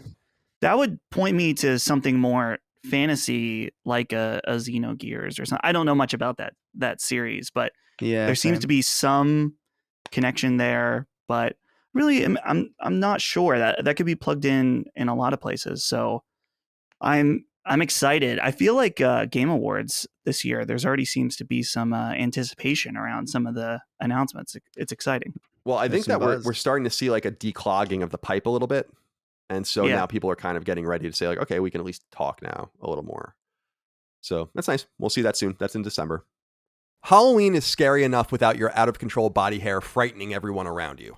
It's time that you clean yourself up, not only for your own self-respect, but for your girlfriend or wife or perhaps others in your life that don't want to live amongst a Yeti anymore. Good thing then that my friends at Manscaped have all you need to buzz, shave, moisturize, and otherwise tend to the male body. And better yet, by using the code SACRED at manscaped.com, you'll receive 20% off your order. Now, there's much to recommend at Manscaped. After all, I'm an actual user of their products and I love them. But it's the Lawnmower 4.0 buzzer that I want to bring to your attention above all else. As the core part of Manscaped's Performance Package 4.0, the Lawnmower is a wireless LED lit buzzer that works great all over your body. You can even make adjustments so that it doesn't shave all the way down to your skin if you don't want it to. It's awesome for body hair trimming, and I even use it to shape up my beard. But it's in making your unmentionables shorn where the Lawnmower truly shines. No more fumbling down there with your girlfriend's razor hoping you don't cut yourself and watch your ball drop out. The Lawnmower is safe, effective, powerful, and awesome. I use it every week, and I think you should too.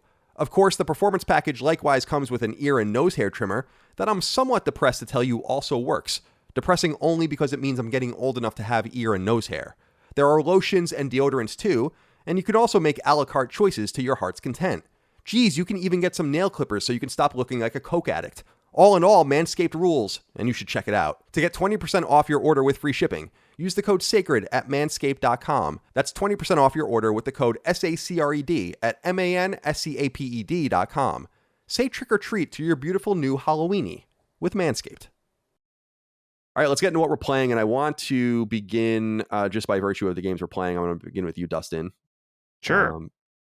Says here you're playing Death Stranding and Metroid Dread. Do you have more to say about Death Stranding? Every time I play this game, I'm getting more and more into it to the point where, Colin, you mentioned about you loved grinding in JRPGs. I'm just grinding out deliveries and building roads. And it should be boring because it's a lot of just transporting materials to these pavers. But like once you get it built and then you can just easily just drive across, it is insanely satisfying. So yeah, I never took the time to do that, and I was always kind of because we had to move on, right? And I was also moving at that time, and I feel like I missed that aspect of like the town building, or not town building, but like city building, road building, interstate highway kind of shit.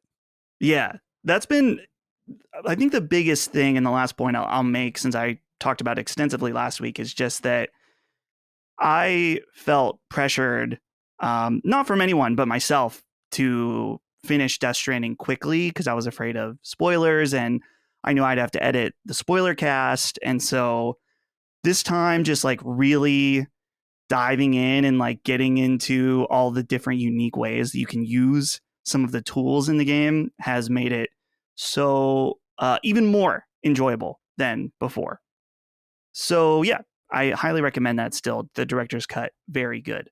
Awesome. Then not Death Stranding, Metroid Dread. I picked up this game on Friday. I was playing it over the weekend when I was at my parents' in Virginia, and it is pretty good. I don't have like any kind of hot take about this game other than Samus feels. Is it Samus or Samus? It's Samus. It's Samus. Anyone who's saying Samus can go fucking themselves. That's not how you say the fucking word. I have no feelings about this either way, but someone was an asshole to me about it, so I feel very sensitive. Someone said Samus was the right. That person needs to be put in fucking jail, man. I think I said that on a show at some point. Either I don't know. I just don't know. Are you confessing? Sure. What? Are you confessing? Yeah. Oh, okay. I'm not being sneaky about it. I'm saying I said that. Okay. And I just wasn't even. So the story I is have about no you. strong feelings either way. The story's about you then. Yeah. Okay. So Metroid Dread, pretty good. Well,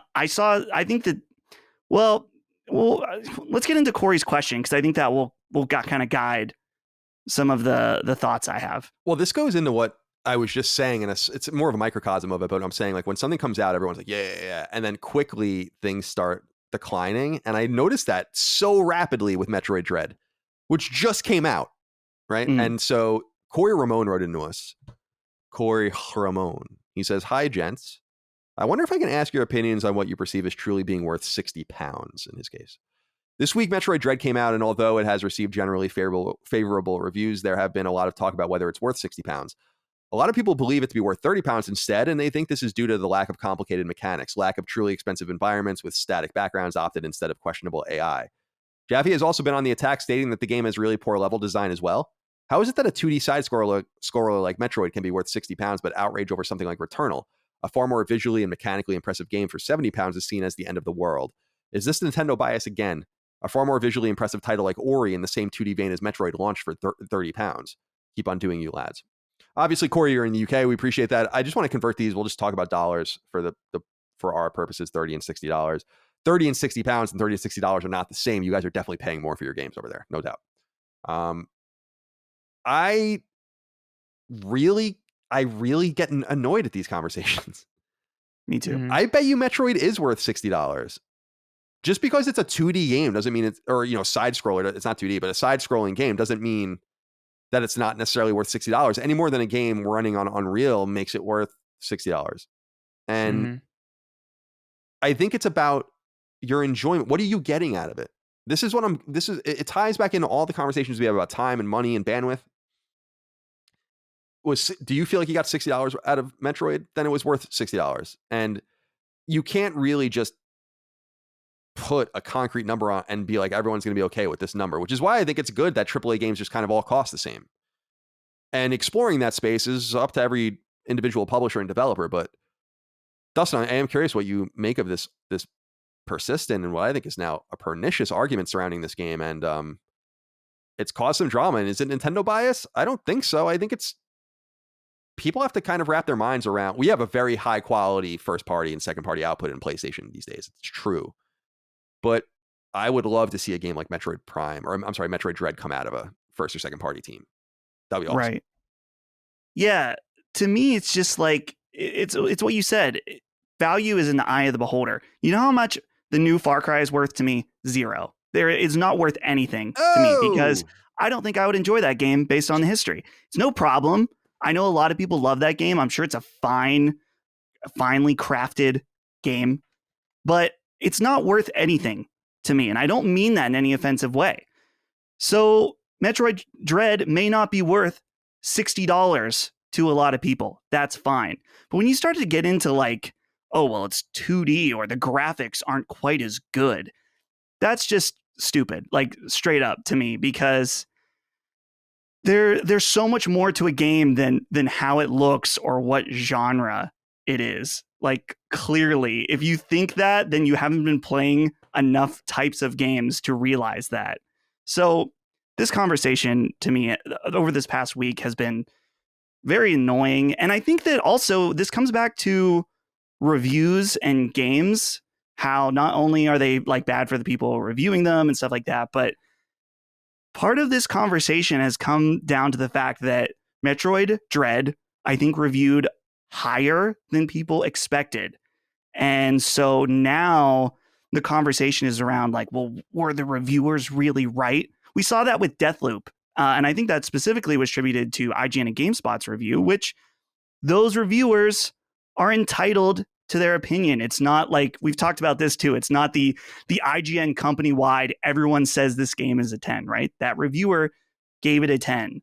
And so if you agree with that person's body of work or what they said, then you may be in agreement. You may not be, but that's because a review is an opinion. And so to see this happen multiple times throughout this year, where a game scores high and then people feel this need to get nitpicky with it, like they need to say that the reviews are wrong for one reason or another. And it's like, dude, like I said, a review is opinion. You take it or leave it. You know what I've noticed too, especially in regards to this. I mean, this has been happening a lot this year. I've noticed is that there's a lot of viral, unfair comparisons. Yes, between games that just sort of come up out of nowhere, and it's like, I saw this thing. It's like Sony $60 game, Nintendo $60 game, and it was like some fight in Metroid and God of War. And it's like, what are you comparing? This is insane. Or like the fruit with like the Halo Infinite and The Last of Us. Or like, what is going on? Like, why are you comparing God of War to Metroid? This is, I don't know if it's like this is probably like, I know Colin's talked about how bad the fanboy kind of mentality has gotten lately. And I for a long time I didn't really see that, like mainly because I wasn't paying attention. But I think now that I've seen a lot of these like weird Twitter accounts that kind of go out of their way to like make unfavorable comparisons between two games that like don't even remotely exist to facilitate the same demand, I'm inclined to believe it, because this is crazy how regularly I see these videos. It's of just random games too, like makes no sense. It sucks. I don't even understand. I don't even understand what anyone gets out of it other than this weird sense of pleasure. Yeah. I want PlayStation to do well because I like PlayStation. But Right. I've articulated it so many times. If it was somehow realistic where it was only me playing these games, then I wouldn't affect it. If whether I'm sharing the experience, it would be like saying like Grand Theft Auto 5 sold 150 million copies, so you enjoy it so much more, right? Like, why did you like it? Then what does it matter if 149.999 million other people bought it? It doesn't matter, right? Like value. Yeah. Value in entertainment feels very inherently subjective almost. Like I would probably pay upwards of $200 to play BioShock for the first time again, Yeah. like things like that. And I wouldn't pay over $10 for the new Far Cry, or like an Assassin's Creed. Like I wouldn't pay over $10 for a new Assassin's Creed. Well, much Far Cry hate. I know, hate a lot of Ubi hate. Well, we're gonna hate on Ubi later too, but Yeah. but it's funny because you said to kind of have that Men in Black erasure of the mind and go play BioShock again. It's like I would pay $200 for a BioShock remake. Now we won't. The beauty is that will happen eventually, and we won't have to pay that much for it. But it goes to show you that and a game like Journey, I think Journey was $19.99 or $14.99 when it came out on PS3. That game is worth, to me, an exorbitant amount of money, just based on the way it made me feel when I played it. I never played anything like that before. Gone Home is a similar game where everyone disparaged it and called it a walking simulator and blah, blah, blah. And I'm like, to me, that was a very powerful game. And then there are games like 3/4 Home is another game I really loved, which you can beat in like 10 or 15 minutes. Mm-hmm. And I just think people need to think more carefully. I have no love for Mercury Steam at all. In fact, out of all the developers in the industry, I probably hate them more than anyone because they're the ones that were responsible for getting me blacklisted at Konami. I fucking hate those dudes. They were super hostile and super mean to me personally. But I believe that they made a great Metroid game. And I think we're looking too much at money as the only currency. Yeah. But it's not the only currency. Delight is a currency. Time well spent is a currency. Deep thought is a currency, et cetera, et cetera, et cetera. Yeah. Like if you spent 50 hours playing something and you enjoyed 2 hours of it, like wholeheartedly, like really like felt real genuine joy for 2 hours, is that worth more than like a 5-hour 2D experience that you loved the entire time? I don't think so. And I don't know. This weird, the focus on money, I think, is just detrimental.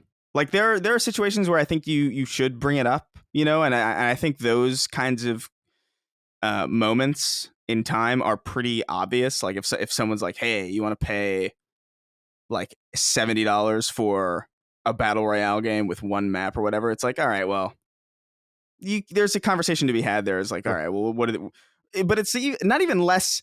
It's not even really about how much it's worth, and more about like the strategy of the developer and like what are they thinking doing this when, like it's not even necessarily about the price so much as it is about like the strategy.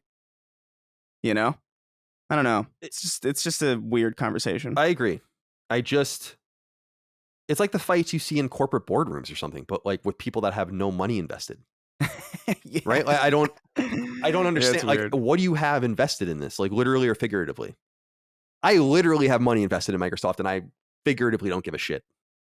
It's just like it's good. It is what it is. Me cheering for a company or rooting against a company, and people that try to conflate it to sports, I think, are doing a great disservice.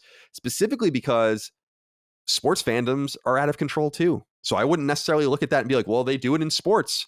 I don't go to fucking live sports games anymore because they suck. People are drunk and belligerent and mean and like, oh my God, it wasn't, I mean, it's always been like that in certain places, but it wasn't like that in all places. And I think just partisanship, tribalism, X and Y, black and white, square and circle. It's just all competition for no apparent reason, and I'm over it. All right, Chris, let's move on to you. You've been playing Deathloop, and in fact, so have I. So, and indeed, I texted you and I was like, I really feel like you're going to like Deathloop, and I've been eager to talk to you about it. I am a few hours into it, and I have a lot to say already. I want to save much of what I have to say for the review discussion and spoiler cast we'll do soon. But what is your take so far? Yeah, so my take so far is I like it, but I feel like I'm playing it wrong.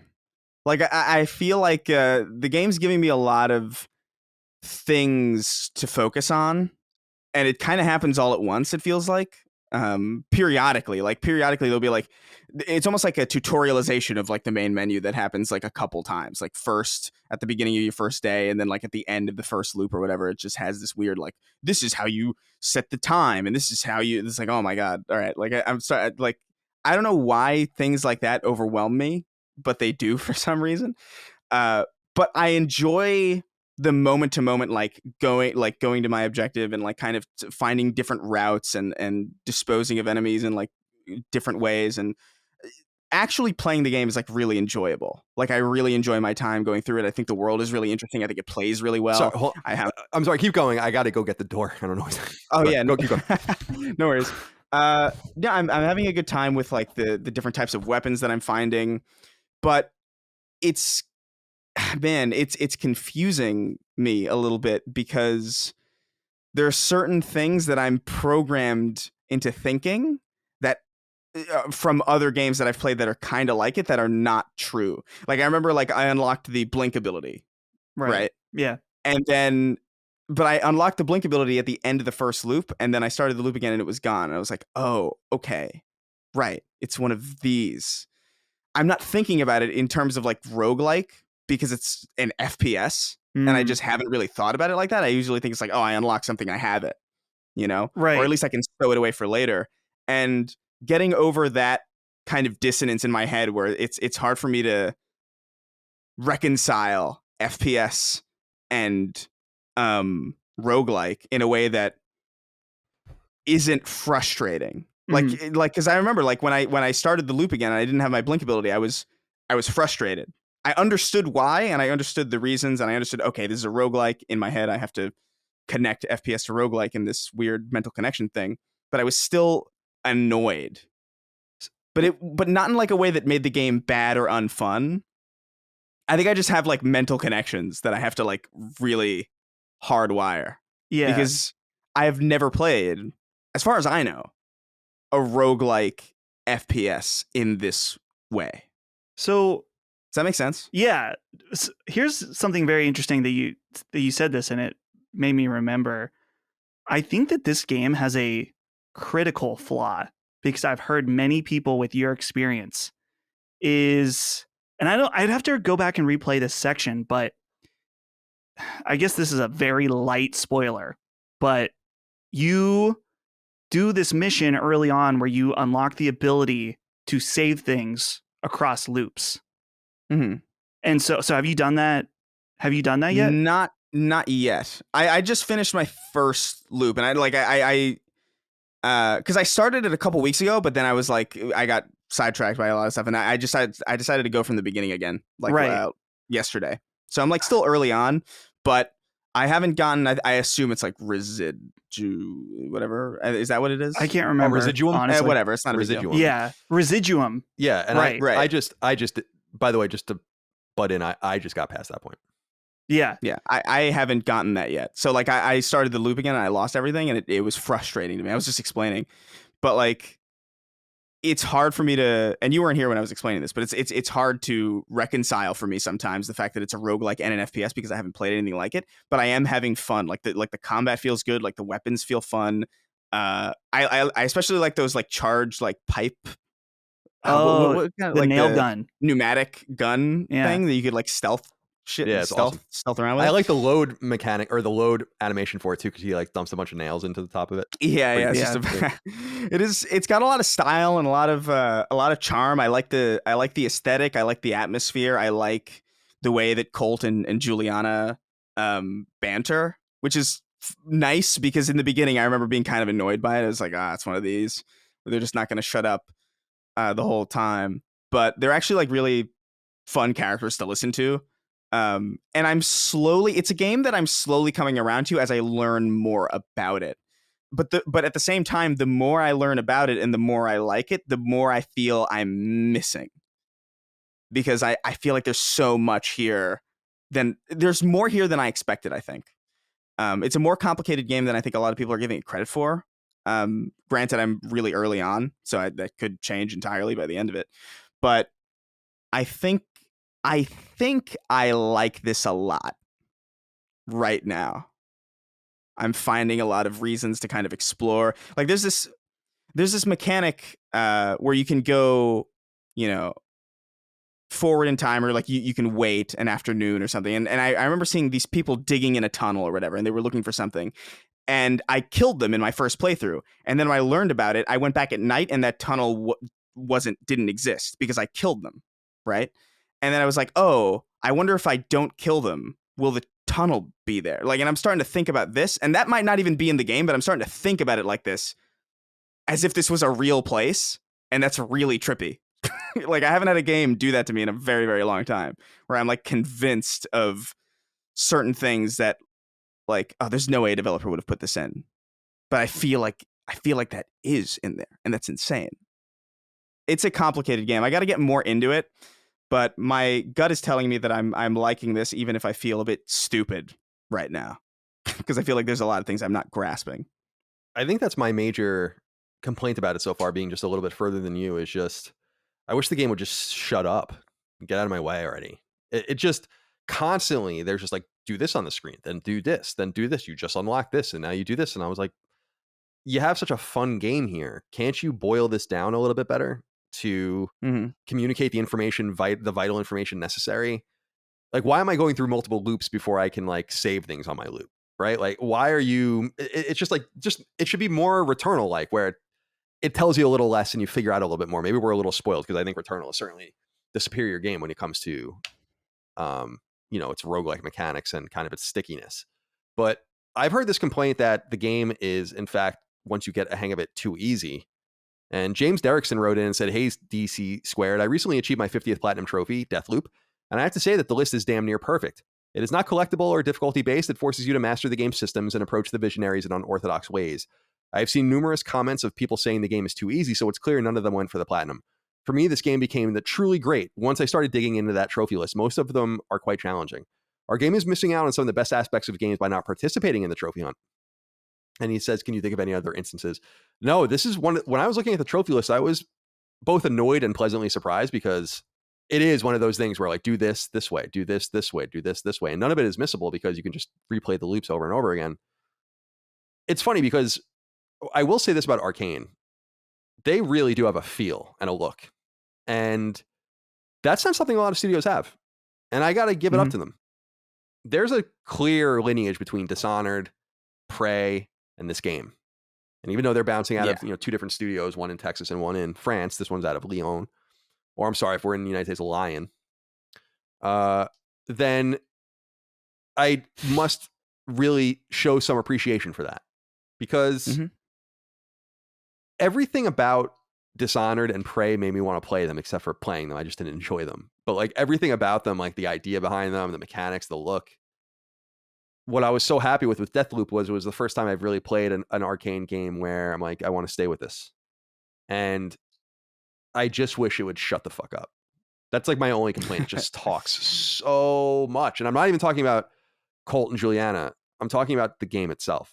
There's too much arcane knowledge necessary to understand these mechanics, and the menus are a hodgepodge of nonsense and weird iconography. And by the way, inexcusable. Here's an inexcusable fatal flaw. Under no circumstances you have mouse type movement in a menu on a console. And no moving of a cursor. I'm sorry, that's not the way we work on console. You got to do little things little things. Again, little things. Yeah. It is weird. Like, because I remember starting the game up and noticing it had like that cursor thing going on. Like, I'm playing on PC, right? But because I was like out of town when I got it, and I was like, I just want to get into it, and I got it on my laptop, and I've been playing it on PC, And I noticed the mouse thing, and I was like, oh, I thought it was just for the PC version, maybe. But it's actually like just everywhere. Like it's in No Man's Sky also, and like all these like weird play. I think it's in Avengers as well. It started with Destiny, and I think Destiny is really the only game that does it in a way that isn't irritating, probably because it was the first one. And it felt novel at the time. It was like, ooh, they got a cursor on console. Interesting. But now it's like, why is a cursor in a ostensibly single player? Like, I don't know. It feels weird in there. Like, it doesn't make sense. And I do agree that the UI is a bit messy. It's a bit style over function. Definitely. You know? Definitely. Which is a little annoying. Sometimes I'm like, wait, which menu am I in? I'm not even really sure what I'm looking at sometimes. And it's annoying because there's a lot of cool stuff. Like you find a collectible or not even collectible, you find like a note, and then that note becomes part of your knowledge. You can go back and look at that knowledge. So you have like some knowledge of what the loop is like and stuff. It's all cool, but make it a little more readable. That's all. Yeah.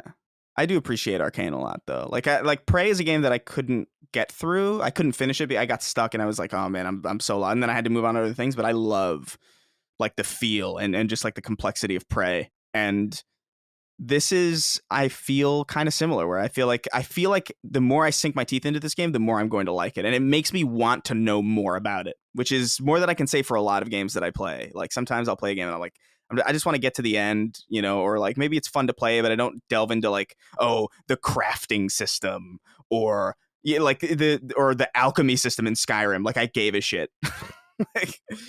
But this is a game that's like making me want to like, okay, I actually want to like cross-reference notes and stuff and like actually read and it really does put this primary focus on information that I really, really like, that a lot of games fail to do. And I don't know, we'll see where I land on it, but right now I'm really enjoying it and I'm looking forward to playing more of it after we record today. Yeah, me too.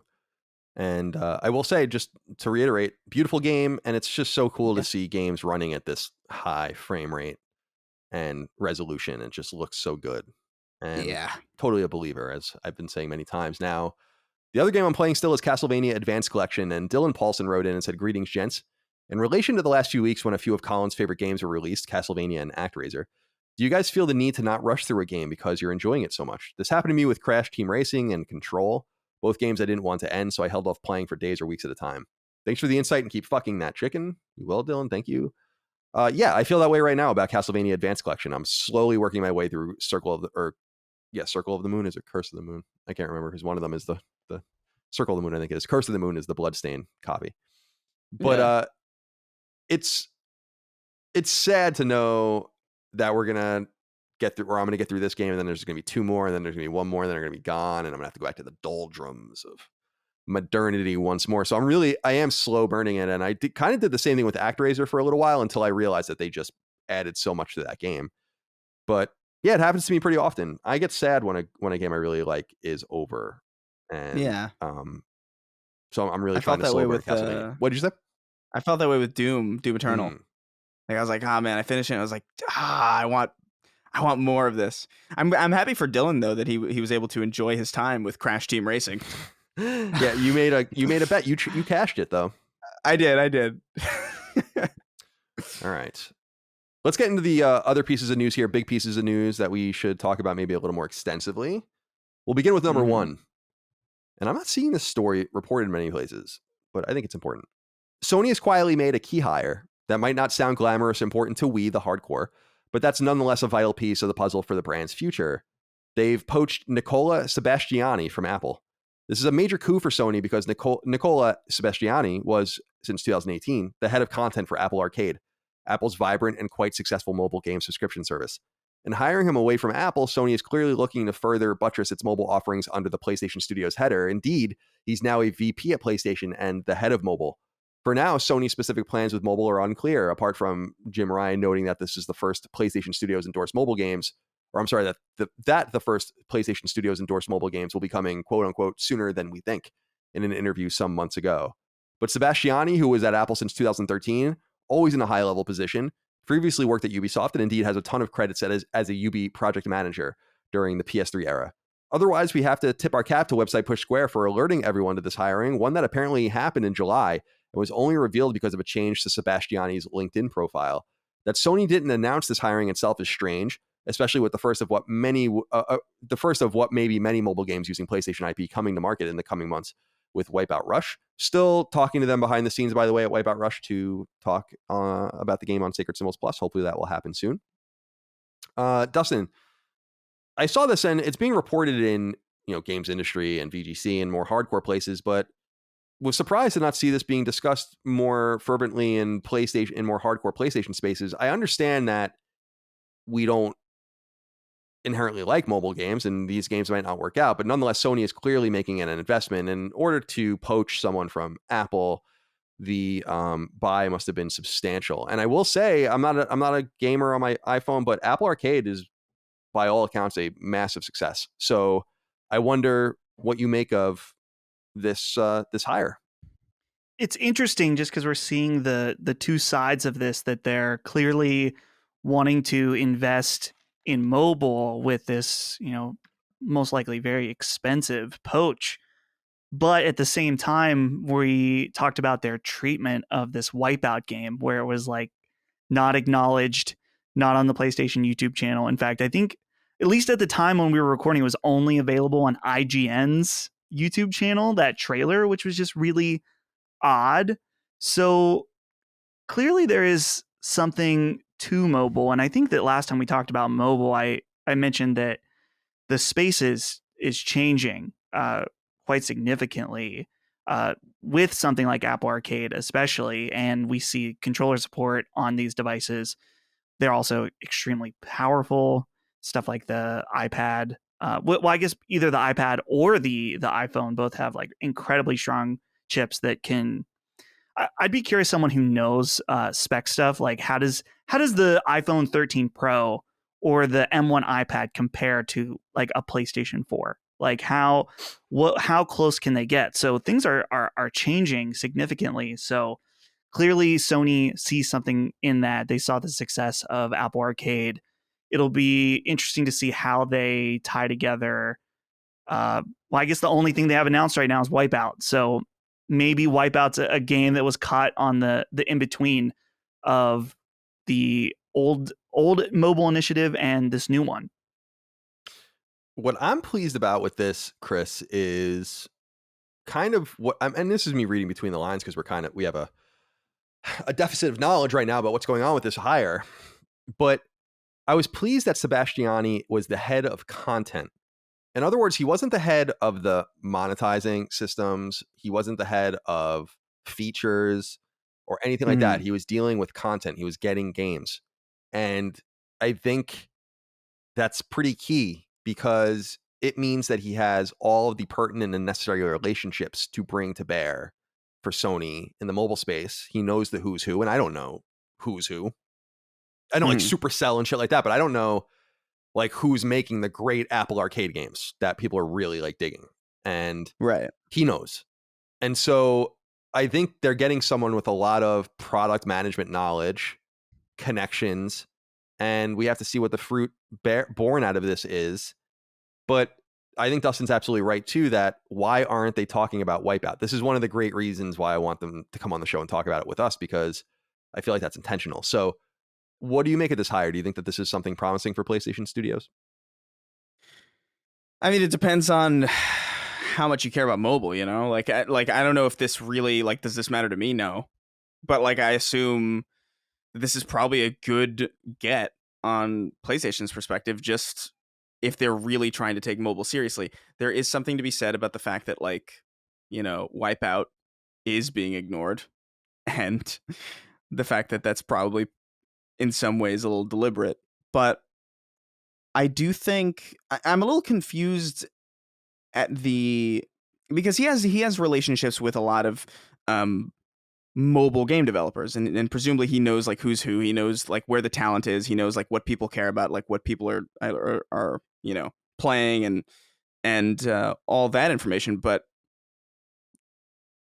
isn't the whole point to kind of, because I was under the impression that Sony would kind of develop these games kind of themselves, almost like with subsidiaries of developers that already exist. Like maybe you know, Sucker Punch would have like a smaller team making like mobile games, so that those games would be kind of infused with the culture of these big first party studios, and they wouldn't have to go to extraneous random like developers like Supercell or like any other random like well known mobile developer to make something tailored to an IP that they own, so they could just do everything in house. That's what I assumed was going to happen on some level. I thought that's why they weren't paying attention to Wipeout, because Wipeout was just this kind of extraneous. Because Wipeout isn't by like a Sony first party. No, it's by team, a studio right? called Rogue. Yeah, that was my assumption. Was like, oh, they're probably like waiting for like the real like proper first party mobile games, but instead they're just kind of bringing this guy whose main purpose seems to be facilitating the talent externally to make these PlayStation IPs into mobile games. And I'm like, I don't know. It seems a little weird. I'm not a businessman though, so this might make perfect sense, but I don't know. Well, yeah, we'll find. I mean, weird. My interpretation of this, to your point, is that I think I don't know that was ever Sony's intention.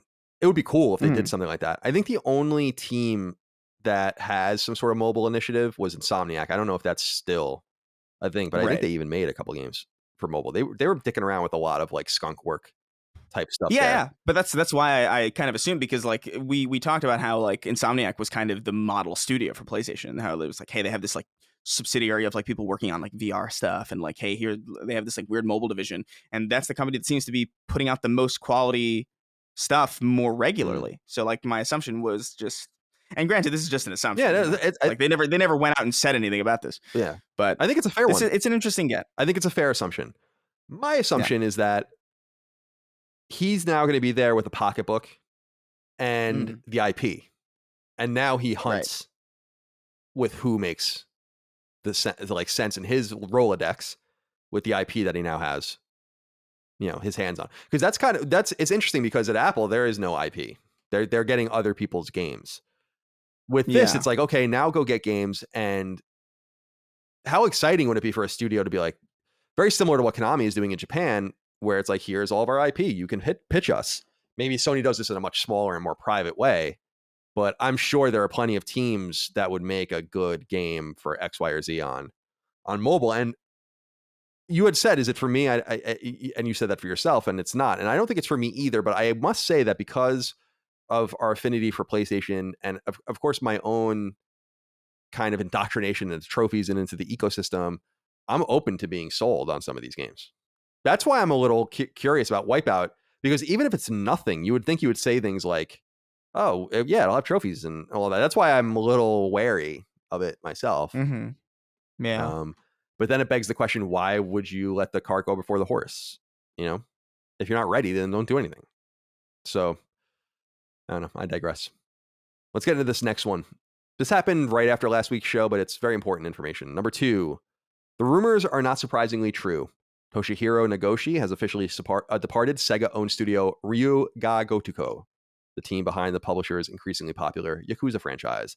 This is frankly devastating news for both the publisher and studio, and while it hasn't been confirmed as of yet, it appears that Nagoshi is indeed leaving Sega to create a brand new studio on behalf of Chinese company NetEase. Nagoshi joined Sega in the late 80s and has long been one of their biggest names. A designer by trade, Nagoshi ultimately fell into both production and directorial roles as his career progressed, beginning as designer on games like Virtua Racing and Virtua Fighter, producing titles like Shenmue and Super Monkey Ball, and directing most of the Yakuza titles. He also rose to the role of CCO, or Chief Creative Officer, of Sega Games, and even sits on the Sega-owned Atlas board of directors, though it remains to be seen if he will retain that latter role. Nagoshi's exit corresponds with Ryu Ga Gotoku's 10th anniversary as a team, and as such, they announced a new structure to their executive suite while also announcing their next game. At the top of their new structure is Masayoshi Yokoyama, longtime writer and co-producer of the Yakuza franchise, who will have his hands full, as Daisuke Sato, longtime series producer and sometimes director, is also leaving the team, though it remains unclear if he and Nagoshi are departing together. As for the new game, it's a sequel to Yakuza Like a Dragon, though little else is currently known about it. In Yokoyama's letter announcing his ascendancy to the lead role, he says in part, quote, and I like this, "I'm not going to say please believe in us. We'll continue to do our best and let our games do the talking," end quote. The Yakuza franchise of games began on PlayStation 2 in 2005 in Japan and 2006 in the West. Though the series saw many Western releases, it took a while for it to truly take hold. There have been more than 20 releases in the core franchise and various spin-off franchises across PS2, PS3, PS4, and PS5. The most recent release, Lost Judgment, came to PS4 and PS5 earlier this year. Dustin, what are your thoughts on this? This is really big news and a real shame for Sega because other than I think maybe Persona Team and Atlas, this is the biggest thing they have right now. And it's surprising to me that they just wouldn't do what was necessary to keep this guy and keep the team intact. But nonetheless, people are ascending new roles. And I'm most interested to see if his longtime producer, Sato, he also left. And I'm wondering if they're going together. Seems like that's probably the case. So what do you make of this? I feel like there's a couple different ways that you could look at it. Obviously, we don't know the internal workings of Sega, but part of me wonders if he's worked on Yakuza for so long. They've changed it up with Like a Dragon, which is cool. But then with Judgment, it's almost like, hey, we're making Yakuza, but different. It's the same, but different. Different story, but you get it. It's still the same formula. And clearly now that formula is more successful than ever. It took many, many entries in the franchise, but now it is really become a big hit here in the West. And so maybe he felt like there was some gridlock in terms of creativity. He might not want to make these games anymore. And Sega is saying like, well, we gave you some freedom, but it maybe wasn't the freedom that he was looking for. So it could be that, but there may just be an aspect where he has been at Sega for a long time, was given the chance at a brand new opportunity, a new creative challenge, and wanted to take it. It's unfortunate that it's with NetEase and we've been on this tirade against Chinese ownership and new studios. I feel like this is a little different because NetEase has existed and they're making a new studio. I guess they are poaching talent, but I just hope that it's a situation where he's feeling like he wants to do something new creatively. Guess we'll find out. Sega still owns some great studios, Relic, Creative Assembly, etc. But an Atlas, of course, like I said, which is really just a subsection of publisher itself. But yeah, it's weird to see him go. Been around for a long time. We wish him the very best. Chris, I won't even bother throwing this to you. You don't play Yakuza, so what do you care? Yeah, good. But I think we can all share this next one, and I'm really intrigued by this story. Number 3, Square Enix-owned developers Eidos Montreal and Eidos Sherbrooke have announced that they're doing something a little different, especially for the workloaded industry of games. They're going to 4-day, 32-hour weeks. As announced on Eidos Montreal's blog, it appears there's no catch. The teams aren't working 4/10s, in other words, 4 days of 10 hours a week, which isn't terribly uncommon, but instead are working 4 normal days, no strings attached. According to Eidos, quote, "This initiative is another step towards the embodiment of the studio's values, building a healthy, creative, and sustainable work environment for our employees," end quote. As such, these teams will now close their offices on Fridays. However, as noted later in the blog, quote, "The idea is not to condense the working hours into 4 days, but rather to review our ways of doing things and our quality time invested with the aim of working better. Above all, we want to increase the productivity and well-being of our employees. Concretely, we want to reduce the time at work, but increase the quality of this time invested, whether it's on a team basis or for the studio as a whole," end quote.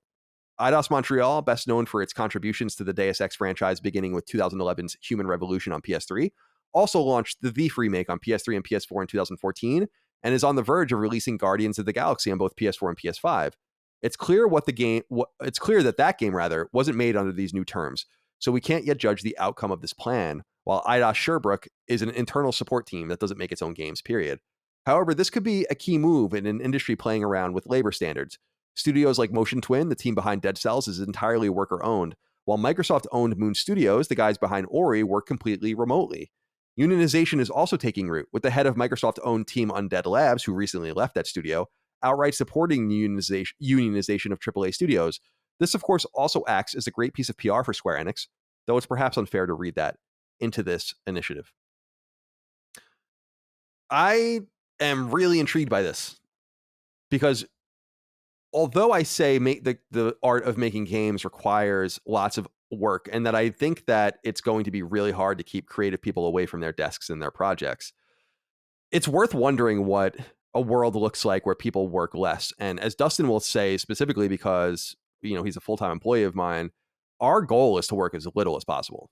And it doesn't work out very often for us, but the goal is always for people to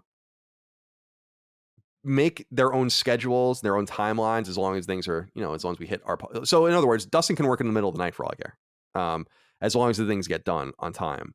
And I think that there are certain ways to appreciate people, and I think pay and that kind of package is important, bonuses, all of the rest, and that kind of structure. But I think hours and respect for people's times and days. I was seeing something recently circulating about the 4-day work week and the idea that like one day is for errands, one day is for family and friends, one day is for rest. And I think it makes people more eager to be there when they know that right around the corner pretty much always is a day off. Monday isn't so bad when Thursday is your Friday. Wednesday isn't such a hump day when tomorrow is the last day of the week. And I think maybe it brings people to the table and says like, well, we want to be here. We're excited to be here. This is different. Other places don't treat us like this. We want to put our best work in and put our best foot forward. And it's an interesting challenge. But like I said, we don't know what Eidos Montreal can do under this. And devs just simply 32-hour weeks for a dev is just, it sounds comical, but if they have the money, the patience, and Square Enix has the time, then let's see what happens. Chris, what do you make of this announcement from Eidos? I think it's cool. I think we need a little bit more experimentation when it comes to, just the way that we've been doing things for a long time. Because in a lot of ways, the way that we organize our lives is a little bit antiquated. A lot of even just things like, hey, you should really go to college. Like I remember that being like a pretty common, like when I was young, it was like, you got to go to college. You got to go to college. And now I know a lot of people who are like younger, who are like exiting high school, who are like in my family or in my friend's family, who like their families aren't putting that pressure on them at all because the value proposition of college is hilarious. You just go in debt for like maybe like a 10% chance of maybe getting a job. And then like all these people are then overqualified to work the jobs that are available. It's like a very different, society that we live in compared to even just a couple decades ago. So I think it would be wise to kind of experiment, especially the people with the money to do so, like a big publisher like Square Enix. Why not toy around with this idea? Like, why not, if you can afford to experiment with these types of, shifting around of social norms in this way. I think it's a positive thing. I would like to see even more experimentation with just business models in general in the United States. I think the fact that we live in a democracy and the fact that we live in a free country, yet every business is kind of run the same, is kind of a little disappointing. I feel like it would be cool to see, more worker co-ops or more studios where like, hey, this is we have a 4-day work week or whatever, or any number of different experimentations should be allowed here. And I think that's interesting because not only is that interesting, first off, but I feel like it helps us universally get to an understanding of maybe what works better. I know the current system works really, really well for accruing a lot of money, but I don't think it takes a genius to see that a lot of people are miserable. There's no doubt about that. And things aren't necessarily great mentally for I would say even the fucking majority of people. So anything that you could do to shake that up and maybe as long as the intention is, to make things better, I say, why not go for it? I think this is really cool. It's funny you bring in even different models, Chris, because David Fox wrote in and said, "Dear CDC boys, ArenaNet and Ubisoft are creating a new studio in New Orleans, Possibility Space, based on a culture and work environment rather than a product or profitability. My question is, do you think this will produce markedly better, worse, or middling games? Personally, I can see how attracting talent to more favorable working conditions could generate unique game expressions, but without the driving force of profitability, this endeavor could also die on the vine. Is this just a PR move from a black-eyed Ubisoft, or is this a new way to comply with the goal of making a better product? What do you do to build culture at your company?" Well, we had already kind of talked about that. I think the culture at Last Stand is built by respecting people's time, respecting them monetarily. Little things like no one has to invoice me. They just get paid, right? Like no one has to chase me for money. No one has to ask, worry about if they can go get time off or if they need to reschedule something. We just try to keep it real loose. And I can't speak for other people that work with us, but I feel like it works. Other than Carrick, who left because he basically had his own things that he needed to do. No one's left. No one's been like, this sucks. And working in games does suck for a lot of people. I was reading something about that website, The Gamer. They literally pay people apparently $20 for a review. Can you imagine that? I wouldn't ask Chris to get out of bed for $20. So it's like there are all these different ways to balance this out. But Dustin, I want to get you involved in this conversation because to David's point about this possibility space and everything, it is interesting. Although I don't want to make an excuse for artistic people. But let me use this and I'll be a little fanboyish because it's like someone I really like. I'm a big fan of Marcus Smith at Insomniac, a buddy of mine, but he's the director of Resistance. He's the director of Miles Morales. And Marcus is a hard worker and comes up with a lot of good ideas. But if you just let Marcus come into work and kind of chill and there's no expectations and stuff, that one idea he might come up with that year is better than, frankly, what a development team somewhere else might come up with. In other words, you have to figure out a way to mature and hold on to and give room to your talent. And often artistic people are just strange and they don't want to work 5-day work weeks. And they might still work 40 or 50 hours a week. And I bet you they will, but they're just not telling them they have to is probably a huge deal in and of itself. So what do you think about these different strategies towards worker happiness and, creating the next big studio? I'd be curious to see what studies have been done. I just did like a quick Google search because I know that this is a more common thing in Europe. In fact, there's a headline from Forbes that Spain, I don't know if it's the whole country or if their government, but it says Spain is the latest country to try a 4-day work week. So clearly there's something to it that there's countries on a national level are trying out stuff like this. To David here bringing up this possibility space, would it create a better game? I don't know. Like you see games that were crunched on, so to say, that are terrible, and games that had a lot of crunch that were also very good. So I don't know if the amount of time spent means a better game necessarily. I think it all just depends on the quality of your studio and the people that work there, which an argument could be made that the quality of their work depends on how many hours they're working. If they're working less hours, like we talked about, that maybe the quality of those hours would be better, right? And I mean, I think that kind of thinking about how it applies to us, which is very different. Like, I think that we work with people that are exceptional at doing this type of thing, and that's a huge contributor to it. So I don't know. It'll be interesting to see once we have actual situations where this has been tested. The thing is, even though, like, let's say Eidos Montreal comes out with their next game is bad, does it mean that it's because of the 4-day work week, or is it because they just don't have the same level of talent as another team? It's one of those things that you can't necessarily just find the answer based on their next release. I think this is something that's going to have to take years of experimentation across multiple studios and maybe even slightly different strategies. I mean, you could do a 4-day work week where you have like Wednesday off or something. You go 2 days on, a day off, 2 days on, something like that. Maybe that's terrible, but it's that sounds like hell. It's something to think about. I don't know. I'm sure someone out there has tried it, but even then, like, or maybe a 4-day work week where those hours are extended. Maybe that's a better option as well. Like when you're working with creatives that want to put in those hours, right? My whole thing is I like how they're saying like we're shut on Friday, but it would be cool to just let people put their hours where they want. The development doesn't need to really happen in that kind of timeline.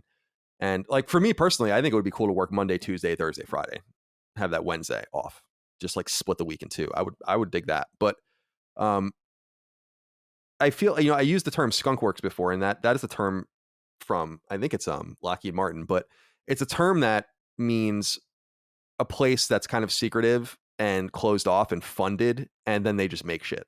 And Lockheed Skunkworks are the guys that made like the Raptor and the Nighthawk and shit. Like great things come out of this when you're just like, yeah, like compile the best talent, leave them alone.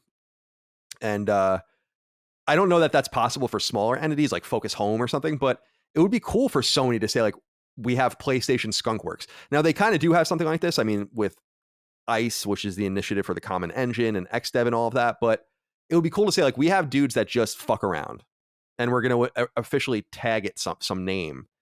And we not only do we test ideas for games and engines and technologies and all that, but we also test the very structure of the way, from an HR, accounting, personnel standpoint, everything runs and what we can learn from it. Very ambitious, but I think would be pretty cool. So I support what Ubisoft's doing, and I certainly support what Square Enix is doing with Eidos, and we're trying to do the same thing. It's hard for me to believe that schedule will not collapse when their next game comes out. And I think it's easy to say we're going to work 4 days a week 5 years from your next game. We'll see what it looks like in 2025 when you're crunching. And maybe you will never come to that, but I doubt it, because as I've said before, and I think I'll leave it here, but when you're an artist or a writer or something, it's never the way you want it. Eventually you have to just leave it alone. People sit and change things over and over and over and over and over again. Now, if you just say like 32 hours and that's it, you'll get something, but I don't know if you're going to get the very best either. So we'll see. Number 4, this is big news, really big news. We're not much of a sports podcast, but this is really big news. Electronic Arts' FIFA franchise is far and away the most popular sports series in gaming history, and it's not even close. Each and every year since 1993, when FIFA International Soccer came to Genesis, EA has launched a new FIFA game with some spin-offs too. That's why it's impossible to imagine a reality where EA and FIFA no longer work with each other, and yet it appears that reality is quite stark indeed. Eagle Eye listeners may have heard the canary in the coal mine last week. I guess I should say eagle-eared listeners may have heard the canary in the coal mine last week when, in a press release announcing FIFA 22's historic launch, EA Sports' GM Cam Weber wrote in part, quote, "As we look ahead, we're also exploring the idea of renaming our global EA Sports football games. This means we're reviewing our naming right agreements with FIFA, which is separate from all of our other official partnerships and licensees from across the football world," end quote. Weber spells this out. EA's agreement with FIFA has nothing to do with EA's right to 17,000 plus athlete names and likenesses, 700 global teams, 100 stadiums, and 30 leagues. In other words, Weber was setting the stage for what seems inevitable, particularly after a New York Times report expanded on the letter. The Times says in part that, quote, "At least 2 years of talks about renewing the contract that allows Electronic Arts, through its EA Sports division, to use the organization's name have hit the wall," end quote, signaling, quote, "the possibility of a permanent break after next year's World Cup in Qatar," end quote. As the Times continues, quote, "The core of the dispute is financial. FIFA is currently seeking more than double what it currently receives from EA Sports, according to people with knowledge of the talks, a figure that would increase its payout from the series to more than $1 billion for each 4-year World Cup cycle," end quote. That $250 million price tag for EA is, in other words, intolerable, and its letter celebrating FIFA 22's success was also a shot across FIFA's bow, that EA doesn't need it. However, the Times admits that the issues go far beyond money and into the realm of which rights EA and FIFA retain in their agreements, including how they monetize players, etc. However, EA isn't messing around because it is already moving in the direction of abandoning FIFA. Electronic Arts has filed for a new trademark, EA Sports FC, which would likely be its new football game brand name in lieu of FIFA. Whether that happens or not remains to be seen, though this seems to be a game of brinksmanship neither side should want. EA has made a staggering $20 billion in revenue from FIFA, while FIFA currently scores $150 million a year from the game, FIFA the organization. This is fucking crazy. Again, because I think FIFA is both not a core game and so popular, people ignore anything about it. But this is a massive piece of news. Chris, what do you make of this? FIFA, it's basically EA saying we don't need you to call our game FIFA. And what's even crazier is that they're paying $150 million a year just to call their game FIFA. Yeah, that is, I mean, I guess they make a ton, so. Yeah, $20 billion over the last 20 years, they said on FIFA. That's nuts. That's $500 million a year on average. And they're making way more than that now. Yeah. So I don't know, like $150 million. If you have to pay $150 million to keep making 20 billion, I feel like you know, I feel like you probably would. But man, this is EA Sports FC sucks. if that's the replacement name that they're, or if that's like what the studio maybe that they're. No, it seems like that will be the name. on. Like FC is football club, so I think that it's going to be like EA That Sports sucks. FC. That is not gonna look as sad as it is. A lot of success does, a lot of video game success does have to do with the brand. You know, like FIFA is important, whether or not EA would like to admit it or not. Like, tell me if you would have seen the Venom movie if that was just a random character not affiliated with Spider-Man. Like, no way in hell would you just like, oh, it's a guy with an alien in him and he's mad. Like, that's not, no one's going to see that fucking movie. People are seeing it because that's Venom and that's Spider-Man. You know, FIFA's as a name is more recognizable to me than anything about it. You know, like I wouldn't be able to tell you a FIFA game apart from like a random soccer game, apart from anything. Like, it'd just be like, oh, look. But my assumption when I see any soccer game is that's FIFA. You know, and maybe they can get away with it, maybe. But I feel like, and they most certainly will make a ton of money on it. Still, it's EA Sports, but I wouldn't be surprised to see the loss of FIFA as a label kind of hit them quite hard. Like, that wouldn't surprise me at all. It'd be like if they stopped calling Madden. Right. Like, it was just like, oh, EA football. It's like, what is it? It's like the Aldi version. Yeah, no, you're right. It is. It's the no frills version. Now that these are great points, and you know, Dustin, to continue the conversation, one of my favorite memes is the picture of Bugs Bunny reading the newspaper and looking up for the newspaper. You know, like behind the desk, it's just like an image of him, like he's surprised. And I felt like that is what Konami looks like right now. Because for two different reasons. eFootball's fucked up, as we talked about last week, and they're apparently rolling out an update on October 28th. That's going to fix some of this stuff, or begin to fix some of it. But Konami is like, whoa, maybe we can get the FIFA name.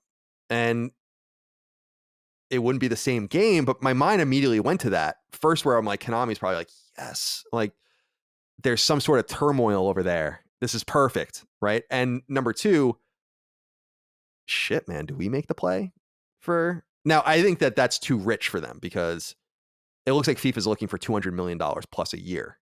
And also, I think you can't necessarily call it FIFA 22 or something like that. But they probably could call it FIFA eFootball, like, you know, and put them together. So that's just where my mind went. It's always funny when gratuitously rich people refuse to get richer together. What do you think? Yeah. It is weird. Yeah.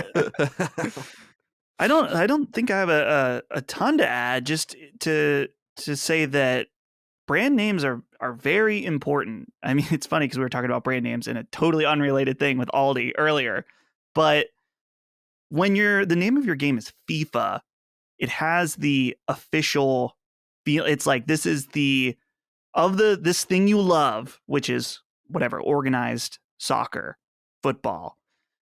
This is the official version. This is the version, right? Even though e-soccer or e-football, I keep saying soccer, e-football from Konami also has the same players and teams.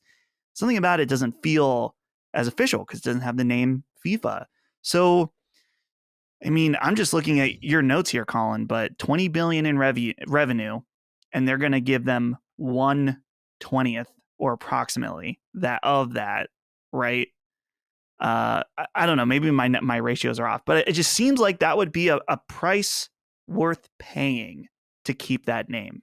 Yeah, I would agree. Now, the only other thing I would say, and because I know people are going to write in about this, is FIFA's reputation is really bad. Not the game, but the organization. True. They're known as really fucked up. They take bribes, and like the Qatar games, for instance, like the World Cup in Qatar, like everyone knows that that's nonsense. That country has no business hosting a World Cup event. They had to build all their buildings. They were using like imported labor, and people were dying. It was all screwed up. So there might be some sort of an initiative there too, where they're like, we don't want to be involved in this. I will say this to close up though. If they intend on doing this following the Qatar game or the Qatar Cup, they got to do it immediately. I think this is a Bandai you got to rip off. If you don't want to be associated with this anymore, then you have to do it now. Every year that you wait Like even I think they could probably do it immediately. They would just have to pay FIFA money until their contract was up. So they could literally do it next year. And I don't think it's a bad idea, because I think you just want to be like, let's just, it doesn't help us to wait 3 years. It doesn't help us to wait 2 years. If we're going to get rid of this name, let's do it. And I feel like EA is going to do it because while it's a trivial amount of money compared to how much money they're making, certainly, these are the same guys that refuse to let their studios, for the most part, use good engines. They have NHL running on Frostbite. You know, I mean, at some point, it seems like they're a nickel and dime publisher, and if they can save the money, they're going to. So we'll see what happens. We'll see what is in a name, if that ever happens. Yeah. Chris, this one's for you, number 5. A week or two ago, we discussed Ubisoft's new game announcement, the rather strange Ghost Recon Frontline. We made fun of its generic name, yes, but we also questioned the wisdom of the game, full stop. After all, it's a free-to-play, massively multiplayer game in a series that, at best, typically supported small squads. Well, no one seems to all too impressed, and Ubisoft seems to understand that, so much so that it's delaying indefinitely its closed test. In a brief message posted to its social media pages, Ubisoft says in part, quote, "We have decided it is best to postpone the closed test for Tom Clancy's Ghost Recon Frontline. The development team is dedicated to creating the best experience possible. We'll share details on the new date for the closed test as soon as we can," end quote. Ubisoft, the holders of the Tom Clancy name, first released a Ghost Recon game back in 2001, with the game finding its way from PC to PS2 in 2002. The tactical shooter, created by Ubisoft-owned team Red Storm, a studio made specifically to focus on Tom Clancy games, they're now making the new Division game, was followed by a sequel in 2004 and then a series of spin-offs beginning with Warfighter in 2006. The most recent releases, 2017's Wildlands and 2019's Breakpoint, both on PS4, weren't well received, and it's obvious Ubisoft thought it prudent to bring it in a new direction, though the audience thought otherwise to such a degree that Ubisoft won't even show audiences what it has. When we may see more, of course, remains to be seen. Chris, Ubisoft seems to be in a little bit of trouble. Yeah. I don't know what's going on over there. Yeah. What do you think about them just saying, nah, never mind? It is kind of crazy. Like, this is never mind. They seem so disheveled. Like it's like Ubisoft is always just getting out of bed. It feels like, where it's just like, what have you been doing? You just have like all these like weird games that nobody asked for. You're mishandling all these IP that nobody wants you to be mishandling. I know some people who enjoyed Wildlands, despite the fact that like they didn't think it was like amazing or anything. It was just like, Wildlands is all right. It's fine. But then the second Breakpoint was out, like I didn't hear anybody talking about it. And this new one was so obviously like, I just don't know what they were thinking. It looks like everything we've ever seen. And then X Defiant on top of that, It just seems, they seem like they don't have an identity right now, which is weird because I feel like they just recently kind of did something interesting. Like with, what's that game that had like the really stupid name? It was Gods and Monsters, and now it's like Immortals. Immortals. Phoenix Rising, Immortals. Yeah, like that game, it's not like an amazing video game or anything, but that's a quality title that's like interesting that Ubisoft put out and is genuinely identifiable and weird and not like anything they've really done before, and while at the same time still kind of evolving on those things that they've done before, like with the open world and just this comedic tone. Like I remember seeing that and like thinking like, this isn't necessarily a game for me, but it's cool that this game exists. I'm glad that they're making like weird stuff like this. And then here we are with all of these like military shooters that don't even seem like anybody asked for them. It's a very confusing place for Ubisoft to be, to the point where like we were talking about this in the last episode, but like I feel like EA right now is just doing the best out of all these three publishers right now, which is so strange to say given the history that EA has, especially with me personally. Like I don't think I will ever get over the fact that they just shut down and not Insomniac, Pandemic. It still bothers me to this day, but even today I'm still like, yeah, EA is doing far more interesting shit than Ubisoft is doing far more interesting shit than Activision is, and they're even just running their business. They seem like they have a clear goal in mind, or like at least some clear roadmap to like understand what the hell they're doing. Ubisoft really just feels right now like, I think maybe because of this lawsuit, or not this lawsuit, but like all the drama that's been going on as far as like restructuring of certain powerful people. I feel like maybe that has something to do with it, but that's almost too easy of an answer. I feel like the problem here is a lot deeper than anything public facing. I will say that I think, how I'm looking now at the trailer for the game, just the October 5th release trailer on Ubisoft's channel, and it has 4.5 thousand thumbs up and 18,000 thumbs down. But the comments are interesting. It says, and one of them says, imagine being this out of touch with your audience, with like 1.2 thousand thumbs up, and absolutely nobody asked for this with 455 thumbs up, and RIP Ghost Recon, at least Tom Clancy isn't still alive to witness this trash.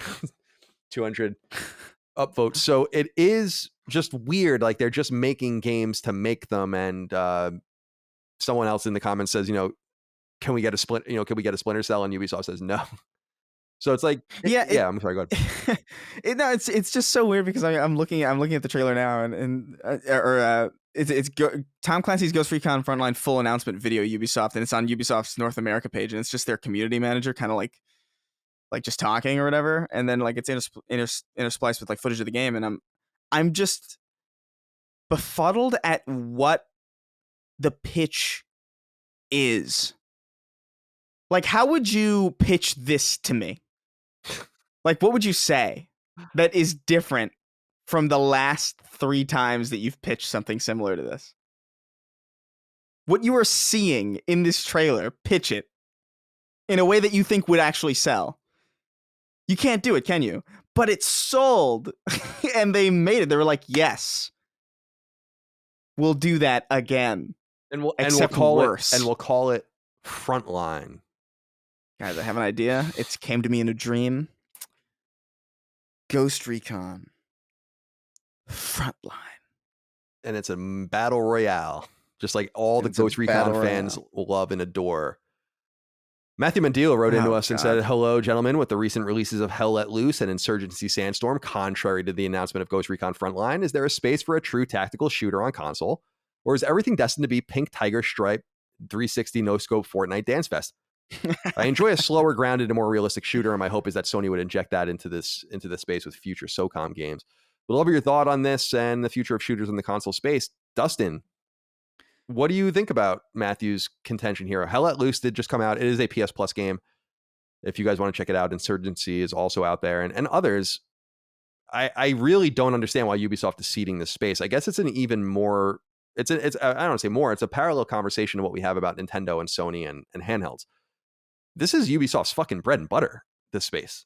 I don't understand why they were really amongst the very first on console, Xbox, PS2, to be doing anything like what they were doing. And they totally ruined it. And what's interesting is that they really did fall off. I mean, this is a company that at one time was spinning up Assassin's Creed and Watch Dogs at the same time that they were spinning up the next great, online shooter. And they were working on something weird at UbiArt, and they had Rabbids or whatever. And it's a far cry from what they used to do with this publisher. And I'm wondering why you think that is and what the hell's going on over there.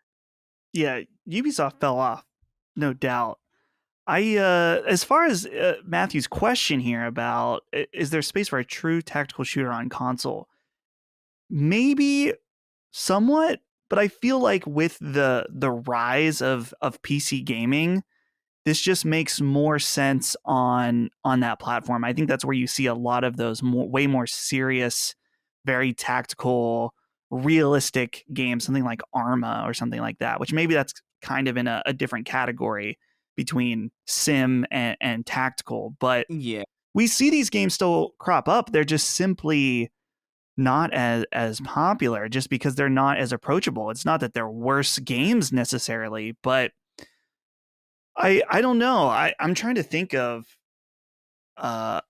some of these more tactical games. They don't seem to do super well, which is probably why Ubisoft has kind of shifted these games over. But there is definitely gets to a point where something loses its identity. And I think that's kind of what we've seen with all of these Ubisoft properties, is the loss of identity. And it's a delicate balancing act. You need to evolve your IP. You can't just keep doing the same thing, but you also need to change things in order, to make things fresh again. So clearly they have kind of lost the plot, I think. But it's good to at least see that they are picking up on feedback. But at this point, I'm kind of like, well, what really can you do at this point? There's not much you can. Like, it sucks too, because I thought, like, what's the Rainbow Six Siege? I thought Rainbow Six Siege was a pretty good example of, like, that was a game that was, like, super successful. Like, it really exploded. That was, like, a big deal. Like, I had a lot of people telling me,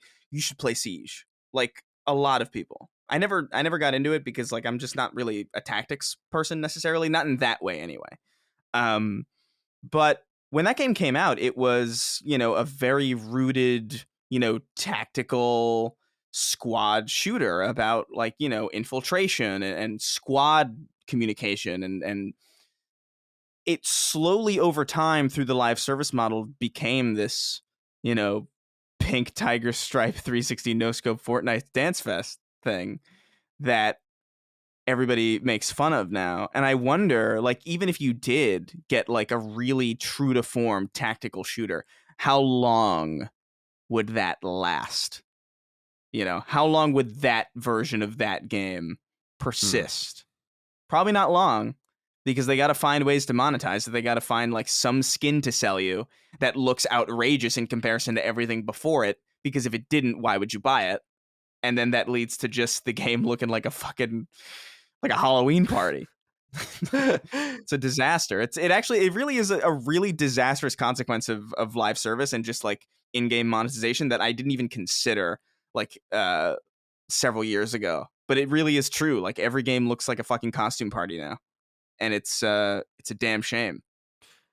I'm going to skip ahead, actually, because we have 6 questions, comments, concerns, thoughts, and ideas we always end the show with. I'm going to pull one of them forward because we really got into this conversation now, and it would make no sense to talk about it later. Kevin Berger wrote in and said, hello, you all rule. My question is, how do you feel about the talk amongst Far Cry 6 being too similar to previous iterations of the IP, compared to talk around Ghost Recon being too different?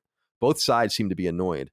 I think the answer to Kevin's question here is that it's a Ubisoft problem. The answer is that both games might have a problem. And it seems like every series they have now has an issue. Assassin's Creed, don't know what they're going to do with that. All of the Tom Clancy stuff is in flux with the exception of the couple of games there. They have, like, what's that fucking pirate game that they've been making for, like, it's Skull and Bones or whatever? Skull and Bones. Skull and Rider Bones, Republic.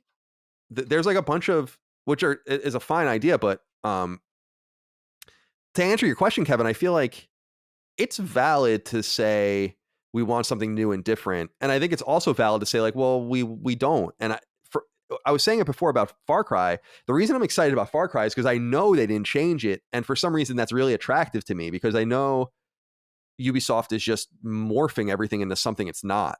Now Assassin's Creed is 100 hours long. It used to be 15 hours long. Now it's 100 hours, right?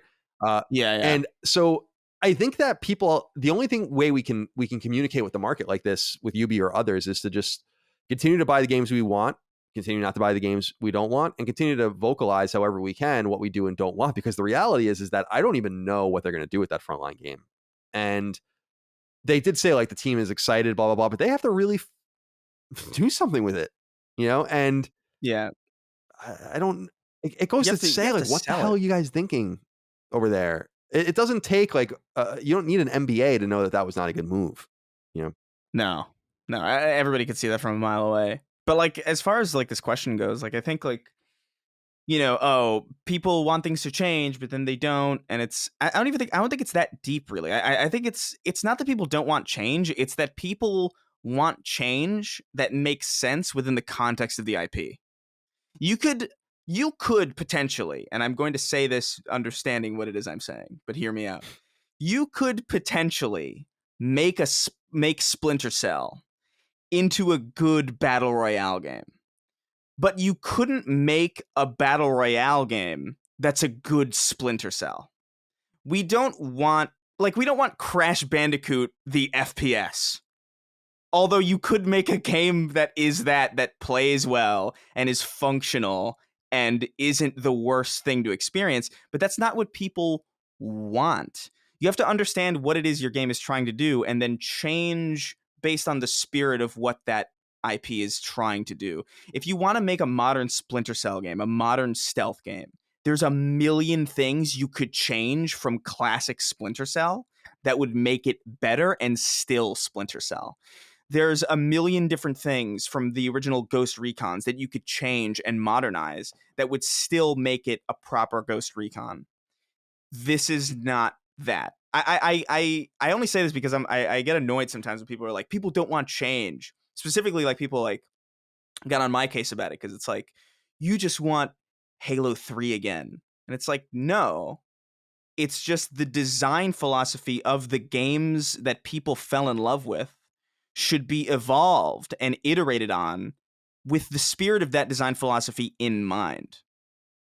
You can't just go throwing random shit all over the place and just hope that, like, something cool comes out of it, because that never works. You can't make an Assassin's Creed into a fucking character action fighter. You could, but it wouldn't be Assassin's Creed. And I think people just need to understand that it's not change. It's just sensible evolution and sensible iteration in design that people are looking for. People don't want the same thing over and over again. People just want to know that what they're getting out of a series and what they're getting out of an IP is consistent. And I think that's a very different thing. Very well said. And I think it ultimately boils down to Ubisoft's instinct when they look at Wildlands and whatever, and they're like, well, we got to change it. And maybe the advice would be like, why don't we just put it away for a while? Do something else. That would have just been the answer. Yeah, I mean, I don't think we've seen anything from them yet, because I think X Defiant is going to be one of those games that people are going to be like, what the fuck is going on with this game? But we'll see. Moving on, number 6. Turns out that Square Enix's MMO RPG Final Fantasy XIV is absolutely huge. In fact, it's the biggest Final Fantasy game ever, though that may not come as a huge surprise. Word comes by way of a post on the official PlayStation blog, a post primarily meant to tease the upcoming release of the Endwalker expansion, which comes to both PS4 and PS5 on November 23rd, with early access beginning November 19th for anyone who pre-orders. Within the post comes amazing, albeit succinct data. 8 years following Final Fantasy XIV's re-release, the game has more than 24 million players, quote, and has become the most profitable title in the Final Fantasy franchise, end quote. We say re-release because you may recall that Final Fantasy XIV originally came to PC in 2010 due to disastrous reception, and only found popularity once fixed and released with A Realm Reborn, which first came to PlayStation 3 in 2013, PS4 in 2014, and PS5 earlier this year. Endwalker is the game's 4th expansion and is one of the PlayStation ecosystem's most anticipated titles. It's a little surprised then that the executive team responsible for Final Fantasy XIV, including its director and producer Naoki Yoshida, are heading up Final Fantasy XVI, the next mainline Final Fantasy game likely coming in 2022 or 2023, a timed exclusive for PlayStation 5. Dustin, what do you make of this? I mean, this is kind of similar in the sense that I was always confused about 11 and 14, why they were even named Final Fantasy, similar to Dragon Quest X, when they could have done something new. Phantasy Star Online is another good example, and that's with Sega, of course, but it's clear that Final Fantasy XIV is a massive hit. And it's even clearer that Square Enix making the strange decision not to abandon the game, but rather make it again, ended up being one of the most prescient, intelligent moves that they could have made. What do you think about this? I feel like part of this success story, you have to account for just how much Blizzard has just completely dropped the ball with World of Warcraft. You see people leaving that game in droves to Final Fantasy XIV.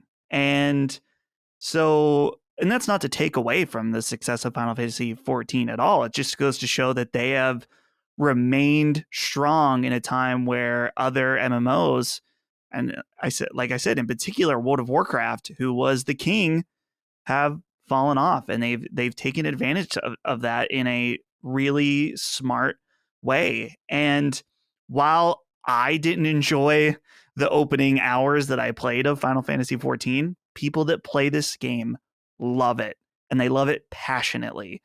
And I don't think you can ask for much more from a creator standpoint, is that people love playing this game to the point where they are spreading the word. They're evangelizing the name of Final Fantasy 14. And so They're the I think Jesuits that's of the video game industry. right. Yeah. So it's cool to see. I'm excited. It's interesting. My thought process on this has changed when I saw that it was the main team behind, or the lead team behind Final Fantasy 14 was heading up Final Fantasy 16. That initially concerned me as someone who doesn't like that game, just on a personal level. Maybe if I gave it more time, I would. I'm just not willing to give it 60 hours before it gets good. I just can't do that. Yeah. But now I think now that I think about it from a different perspective, it actually is kind of exciting to see this team that made such a successful game in Final Fantasy 14 be able to make a mainline game that isn't online, and to give them a chance to do something different. It's exciting. Yeah. I'm especially keen on, because it's as you said, they might not necessarily be built for this, but assuming they're multidiscipline, then what they're really just bringing is organization. I mean, it's imagine how organized you have to be to run an MMO, build it out, run that team, a lot of live service elements, new content, maturing the old content. I think that's where Blizzard kind of dropped the ball, because I think they just wouldn't commit to doing a new World of Warcraft game full stop. Very similar to EverQuest 2 or whatever, and then EverQuest whatever next getting canceled outright. I think I think Blizzard might have made a mistake around 5 years ago, just being like, let's just do another game, as opposed to reviving and revitalizing this old structure. Maybe would have gotten them more interest, because I think that not that I'm in the MMO space, but there's other competition there too. I mean, Elder Scrolls Online is no slouch, and others, Guild Wars. Yeah. There's a lot of now. games There's that new one. love. There's a what New World or whatever. Oh yeah, the New World from, from Amazon. From Yep. Amazon. Some people that worked at Naughty Dog worked on that game, so we're pulling for them, of course. But yeah, so we'll see what happens. But I hear you, Dustin. It was weird, but what I hope is that one thing I've heard about Final Fantasy 14, which I believe, is that it treats the franchise with a lot of respect. And as far as like iconography, call outs to names, monsters, lore, and maybe that's what we really need in Final Fantasy 16. Because if there's one thing Final Fantasy 15 didn't do, it's made me feel like I was a Final Fantasy game in any way, shape, or form. I actually went back to it earlier this year to try again, and I'm like, man, what the fuck is this? What is this? I couldn't even get I got even less far than I got the first time. So anyway, wrap up number 7. Website Gamatsu reports adventure game Virtuaverse comes to PS4 on October 28th. Base building game Evil Genius 2 World Domination comes to PS4 and PS5 on November 30th. And racing game Circuit Superstars is PS4 bound at an unknown time in the future. The official PlayStation blog reports adventure game Roki comes to PlayStation 5 on October 28th. Website Push Square revealed FMV game Bloodshore comes to PS4 on November 3rd, while Bassmaster Fishing 2022 comes to both PS4 and PS5 at some point in 2022, and Old School RPG 8-Bit Adventures 2 comes to both PS4 and PS5 at an unknown time. Just as a quick aside for Bassmaster Fishing 2022, it has a Battle Royale mode. The website also reports indie RPG Solar Ash has been slightly delayed and will now come to both PS4 and PS5 on December 2nd. Publisher Capcom revealed that Resident Evil 7, launched in early 2017, has surpassed 10 million copies sold, the first Resident Evil game to do so, while publisher EA revealed its co-op-centric game It Takes Two, launched earlier this year, has now surpassed 3 million copies sold. And finally, publisher NIS America has revealed that JRPG Monarch, Monark, created in part by veterans of Atlus's Shin Megami Tensei team, has a release date and will come to both PS4 and PS5 on February 22nd, 2022. I'm really looking forward to that game. Did you look at that trailer at all, Dustin? I have not heard of this at all. I think you should look into it, Monarch. I think it'll be up your alley. But as we always do, we end with today 5, usually 6 questions, comments, concerns, thoughts, and ideas submitted by the audience on Patreon, patreon.com/laststandmedia. Remember, we usually do 6 again, but we read Kevin's question earlier. So let's get into Ian Savage's question. He says, greetings, C, and Big D. With the inevitability of a PS5 Pro in the next couple of years, what do you guys expect to be packaged with the product? And would you even purchase it? Personally, I would love to see full 8K resolution, 120 frames, and ray tracing in supported games. However, I'm also expecting a high price, say in the $800 range. But what do you guys think? You both shake no. That seems implausible and almost impossible to me just because of the price. But like, what's the point? But we'll start with you, Chris. What do you expect out of the PS5 Pro, and is it in line with what Ian's expectations are or wants? Yeah, I don't know. I think you'll probably see the PS5 Pro do reliable 120. Like I think that's already happening now with the base PS5 on a lot of games as is. So it doesn't strike me as surprising that like more games would be able to like maybe reach that that threshold with a slightly stronger machine. I do not expect 8K. Maybe that happens, and maybe it's like a dynamic thing where it's like kind of like how the PS4 Pro would like checkerboard 4K, you know, so you would get like 4K, but it's like kind of not really, but sort of like it passes. I could see that maybe, but like I am a full non-believer in 8K. Like I really just don't see the point. You need a TV so big to even notice at that point.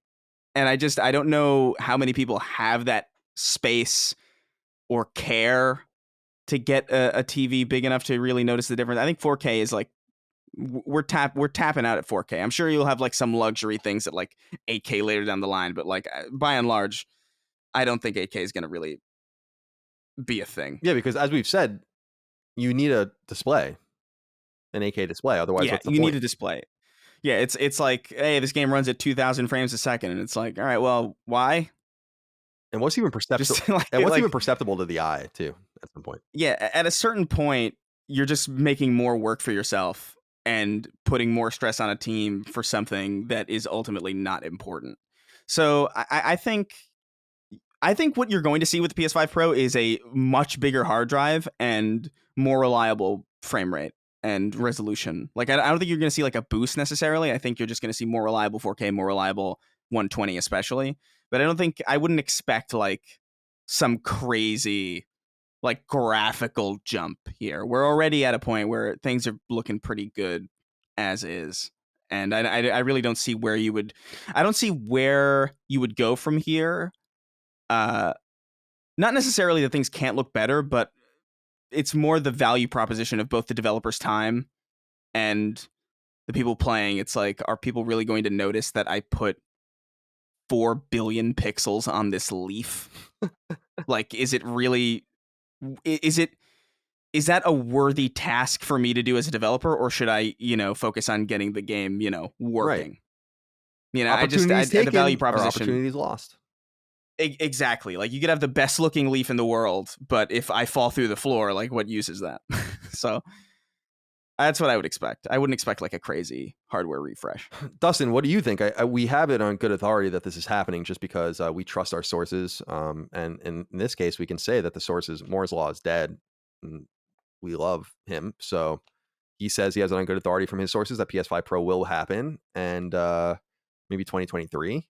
Seems a little soon, but possible.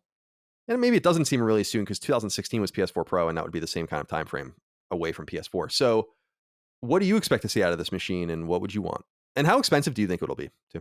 Okay. Yeah. Well, before we get into that, I want to say I got to save both Chris and I from the comments because I did just consider there is an 8K 60 FPS PS5 game out. Oh, whatever. Currently. Oh, they're called the Tourist. Tourist. I was going to say Journey.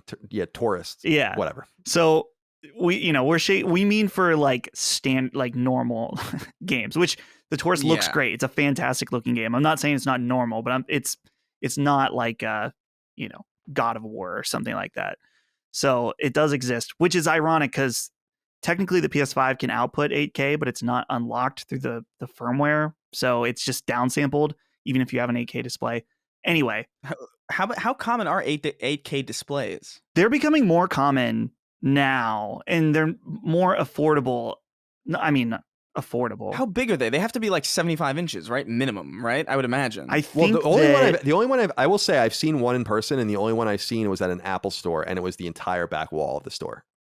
Yeah. And I was like, what the hell is this? Yeah, and he's like like, it's an 8K display. I was like, oh, okay. That was the only time I'd ever even seen one. And you could see the difference at that screen, but that screen was literally projector size. Of course. Yeah. But no, yeah, of course you're gonna see a difference at that size. But like at a certain point too, like just gonna make shit look worse almost. I'm just trying to watch like a fucking home video on a fucking 8K display. Yeah. It just looks like a fucking watercolor. Okay, well, here's a quick example, just real quick. I'm looking at Best Buy. You can get a Samsung QLED 8K TV that's 55 inches for $1,800. So it's still very expensive for a TV of that size, but these things go down every year. So I'm with you, Chris, though, that I don't think that there's not a big enough difference for the common person's eye that they're going to be like, I don't need to get that 8K TV. I'll tell you what, no 8K content either out there. Yeah, tell you what, if I have a room that is 50 feet tall, I'll get an 8K TV. Yeah, I'll get a 100-inch 8K TV. So as far as the PS5 Pro, yes, I think this is what I think Chris said this a couple weeks ago, but I totally agree with him in that I would hope that it is a version that has less compromises, in that you guys were talking about Deathloop. There's two modes. There's the 60 FPS mode and there's the ray tracing mode. And the ray tracing mode is not 60. So I would love for there to be a 60 FPS with ray tracing at either native 4K or even more and more. I'm okay with upscaled stuff to 4K, because unless you're doing like extreme zoom ins and you're a reasonable distance from your TV, upscaled 4K is, in my opinion, often just as good. Not always, but as these upscaling techniques get better and better, it's starting to matter less and less if you have native resolution. So having that option with a PS5 Pro, that a more uncompromised experience would be awesome. More 120 FPS games would be great, because I have really started to enjoy the higher frame rate games, particularly when the Halo Infinite beta was out on Series X, and playing that at 120 FPS, huge difference, was awesome. Yeah. As far as price, this is difficult because people put video game consoles in a different category that I don't think is deserved. People will spend $1,000 on an iPhone or an iPad, and it seems to be like people aren't talking. I mean, there are people that are going to talk about how expensive that is. Of course, it all depends on how much income you have. But when it comes to video game consoles, when you bring out 500, people start to get antsy or something. Like, it's like a little getting up there. So I can understand them maybe thinking like, we don't want to go too high. Help me remember here, when PS4 Pro came out, that was the same as the launch price. Yeah, it was $400. Then PS4 became $300 at that. I think it was even before that, but because remember, PS4, can't imagine that. Yeah, PS4 was $400 when it came out. Then dropped to $300. I don't even know what it costs now. And then PS4 Pro costs $400. I can't imagine that it would stay the same price with inflation and having better tech on the inside. So you know what I bet? I would bet that the PS5 Pro will not have a disk drive. Man, I feel like I wouldn't be surprised to see that. I wouldn't be surprised to see the PS5 Pro is all digital, no disk drive at all.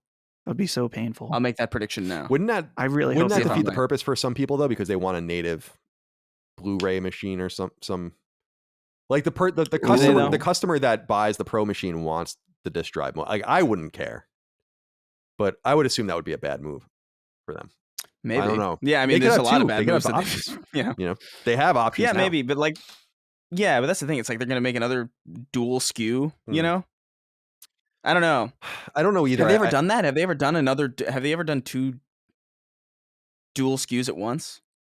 No.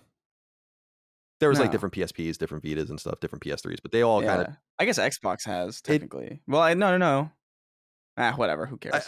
This is how far in the future do you think this is? This is like 2023. Yeah, 2023. I think is what he said. My prediction is that it will cost $600. And at that point, I think PS5 will be $400, and so you'll be able to choose. But there's also these inflationary pressures, manufacturing pressure. I think Moore's Law did say, although I could be mistaken, that like these plans rather can be in serious flux because it's a goddamn nightmare in East Asia right now as far as getting silicon and getting things on the fucking container ships and getting them unloaded. I think we're going to see exactly how fucked things are this Christmas. And if that's the case, then I think Sony would be wise not to release anything and to just say, we'll worry about the PS5 Pro later when we can actually make new stuff. So we'll see. I think that's going to have a big part of it too. All right. Next question comes from Nathan. He says, hey, CDC. Friend of the show, David Jaffe, recently did a video discussing the difficulty in games. He had an interesting take regarding the difficulty in games and how they should be approached by making the observation that selecting a setting at the beginning of the game is somewhat antiquated. He believes that AI should react to how a player is performing and increase or decrease the challenge accordingly on the fly. As most AAA games have moved away from historically video gamey things like point systems and the HUD, do you think that dumping 4 or 5 arbitrary difficulty settings on the player should be a thing of the past? Thanks and have a good weekend. It's an interesting question, Chris. What do you make of this dynamic difficulty? To me, I think this is a cool option to have as long as it's an option, because I think it's also cool to say, like, I want the game to be hard and I know I'm going to die a lot. Like, you know, when you die over and over again, the game's like, are you sure you want to play on a difficulty this hard? Like kind of trying to insult you. It's like, no, I'm sure I'm dying. I'm bad at the game. I'm trying, right? I don't want the game to adjust that down because I'm trying to overcome that obstacle. So as long as we can delineate between the two, I have no problem with dynamic difficulty. Yeah, no, exactly. Like I think it's a cool option, but I would hate for dynamic difficulty to just be implemented like across the board in such a way that easy, normal, hard, and I don't know, whatever, like super hard is always like some random like IP specific thing like veteran or Call of Duty or whatever. But yeah, I feel like I would rather have the option to choose between them, because like sometimes I just want to like play a game like Doom Eternal and not have to sweat, you know? Sometimes I want to just jump in and like kill demons on like normal or whatever, and that's like satisfying. And then maybe like and then on other days I'm like, you know what? I think I want to go for like that nightmare run. I'm going to see if I can get how far I can get through without dying on nightmare. And then I'll do that, and then I have the choice of like what my experience is going to be, as opposed to like just a game that's constantly adjusting. Because keep in mind, you are constantly adjusting as well. Because you're not going to be playing at like 100% capacity your entire time. You're going to be like letting up sometimes, or maybe like you get distracted. Like imagine you're like in the middle of like a really intense run of like, you know, any game that you're playing, and it's dynamically really hard. And then you get a call or whatever, and then you're just on the phone and you're like, oh, hey, yeah, I'm just playing the game. It's just going to get like easier like that. Like, I don't know. I don't like that as a base design philosophy. What I do like though, and this might be a little hypocritical, I do find that games that don't even give you a difficulty option are more soundly designed, or at least games that have a difficulty option that says this is the one, like this is the developer intended difficulty. I find that a little bit more compelling, because I just find that they're able to make a game that's challenging without having to resort to like, oh, we'll give you less health, or oh, we'll buff the enemy damage, or just some random shit that doesn't really have anything to do with mechanics or gameplay or mastery, and more to do with just upping numbers in the back end. I think of like Mega Man and stuff like that. Like those games will never be easier or harder than what they are, and your ability to get through them is really all down to your ability to master it and get over it. And I like that, but I also like the flexibility.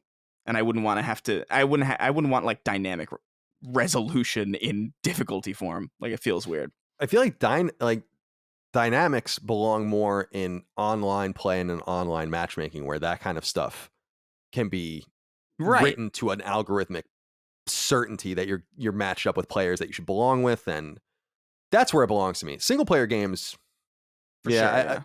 it's a cool option, but again, Dustin, I'm curious how you feel about this, because I again, as long as it's an option, it doesn't bother me.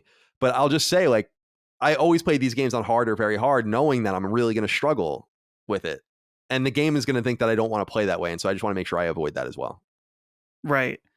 I quickly searched around when I read this question earlier, and because I knew I had heard of some games kind of doing this slyly behind the scenes, but there's way more than I thought.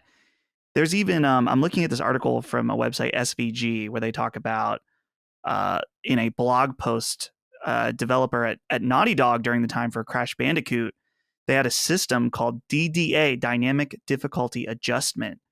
And they go into that and how the game would adjust difficulty of enemies based on how the player's playing. And I thought that was kind of interesting. And there's talk of like Resident Evil 4 having a dynamic difficulty in the background and stuff like that. And that's interesting. And I think I'm with Chris in that I like the idea of a dynamic difficulty being an option to choose from between easy, normal, hard, or whatever. I don't think having those settings is antiquated at all. I disagree with Jaffe on this just because I like the idea. I guess this comes from my Souls fandom in that I like games that's like, this is the standard at this level, which at Souls it's one level, right? You either meet it and beat the game or you don't. And it is designed that way. I love that. That is one of the appealing aspects of those games for me. And so I think that also applies to games that have those settings, right? People like to play on hard because it's going to be really hard and difficult. They enjoy the challenge. They don't want something that necessarily adapts. Maybe they have a couple bad runs and then suddenly the game is much easier.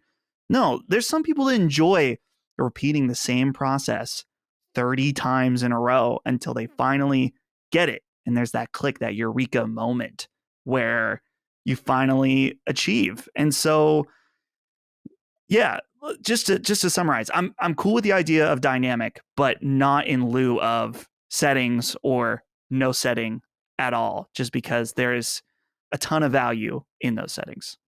Yeah, like I don't even play, like when I've said on this show before that like I play The Witcher 3, I play that shit on easy. Me too. Because I just don't care. Like it's not a game about difficulty for me. It's not like, ooh man, if I told somebody that I beat The Witcher, no one's gonna be impressed. You know, like it's not it's not Bloodborne or like Sekiro or something like that. It's just it's a narrative game first. That's what everybody praises about it. So yeah, I'm going to want to play the game for the story. I'm not going to want to have to die over and over again to some enemy that I just can't figure out because it's just not that kind of game. And I definitely wouldn't want that difficulty dynamically adjusting because sometimes these dynamic systems don't read you correctly. You know, they're prone to miscalculation.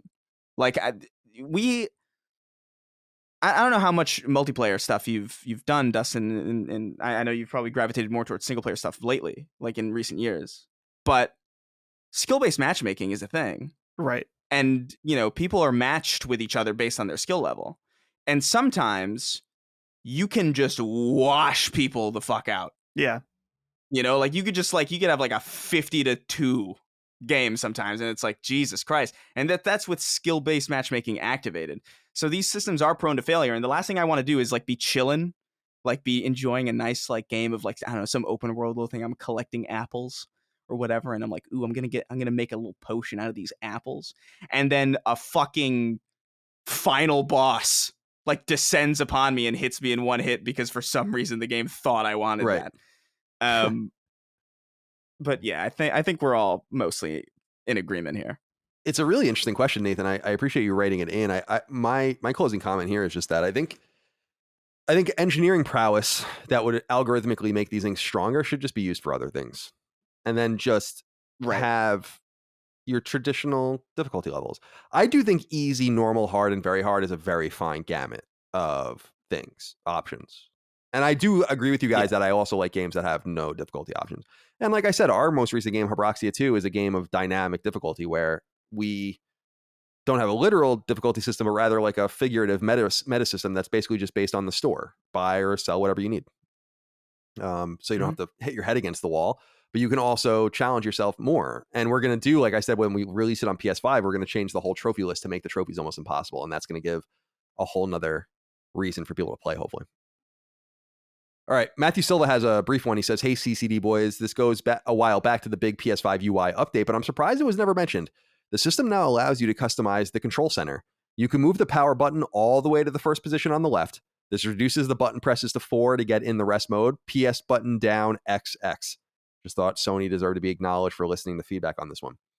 Right, you are, Matthew. They do deserve credit for this. I will say, too little, too late, because now I have the total motion down on PS5. It's I was a bitchy whiner about that when PS5 came out, being like, why do I have to press so many buttons on my video game console? And then I finally got used to it, and now they want to change it. Oh no, I don't think so. I don't think so. I still think it should be hold down.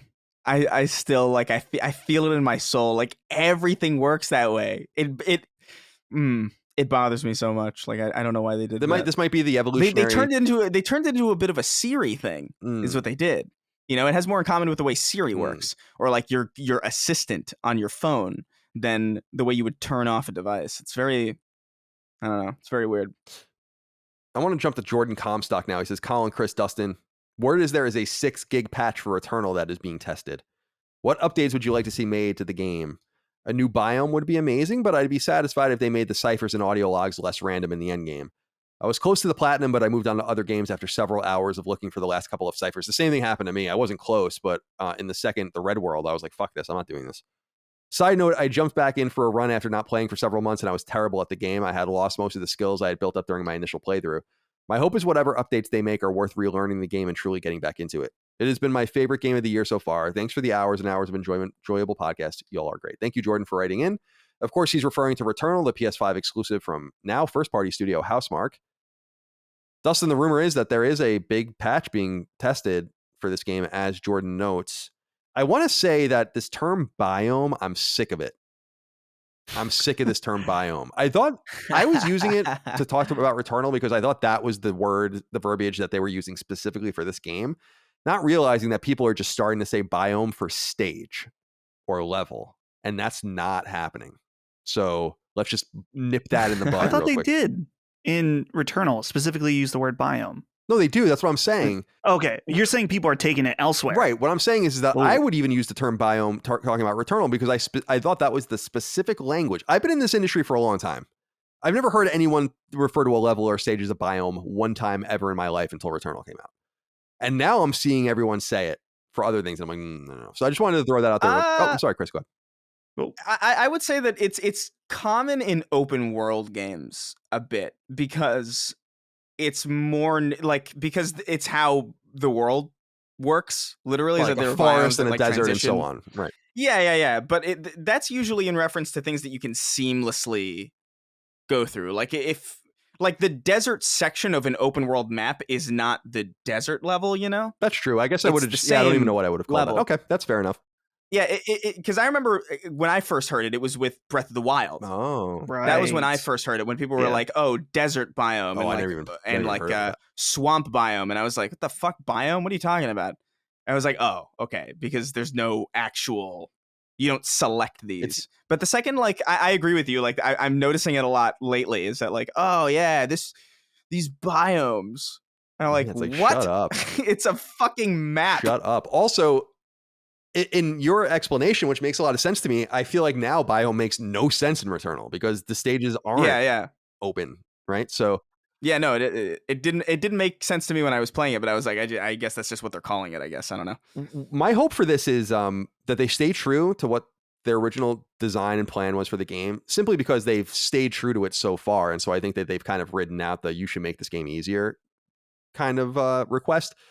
And I was amongst those people that originally was like, I just can't stand this game until I played it for 70 or 80 hours and loved it and beat it and really enjoyed it. So, Dustin, what would you want to see out of this new Returnal patch? And is anything going to get you to go back to the game? Because Jordan expresses my concern, which is that I feel like my skill set will have atrophied so much that Returnal will become unplayable. And I simply can't go back to that feeling of not playing the game right. Like, it's just so soul crushing. And I couldn't, it was not, so that's my one concern, that this might almost be too late. Right. It is, I think, probably a little too late at this point. Being 6 gigs, it definitely sounds like it'd be a new level / biome for sure. One of the main changes that I would have liked to see when I was playing the game was some of the later weapons you acquire. I was not fond of for my playstyle.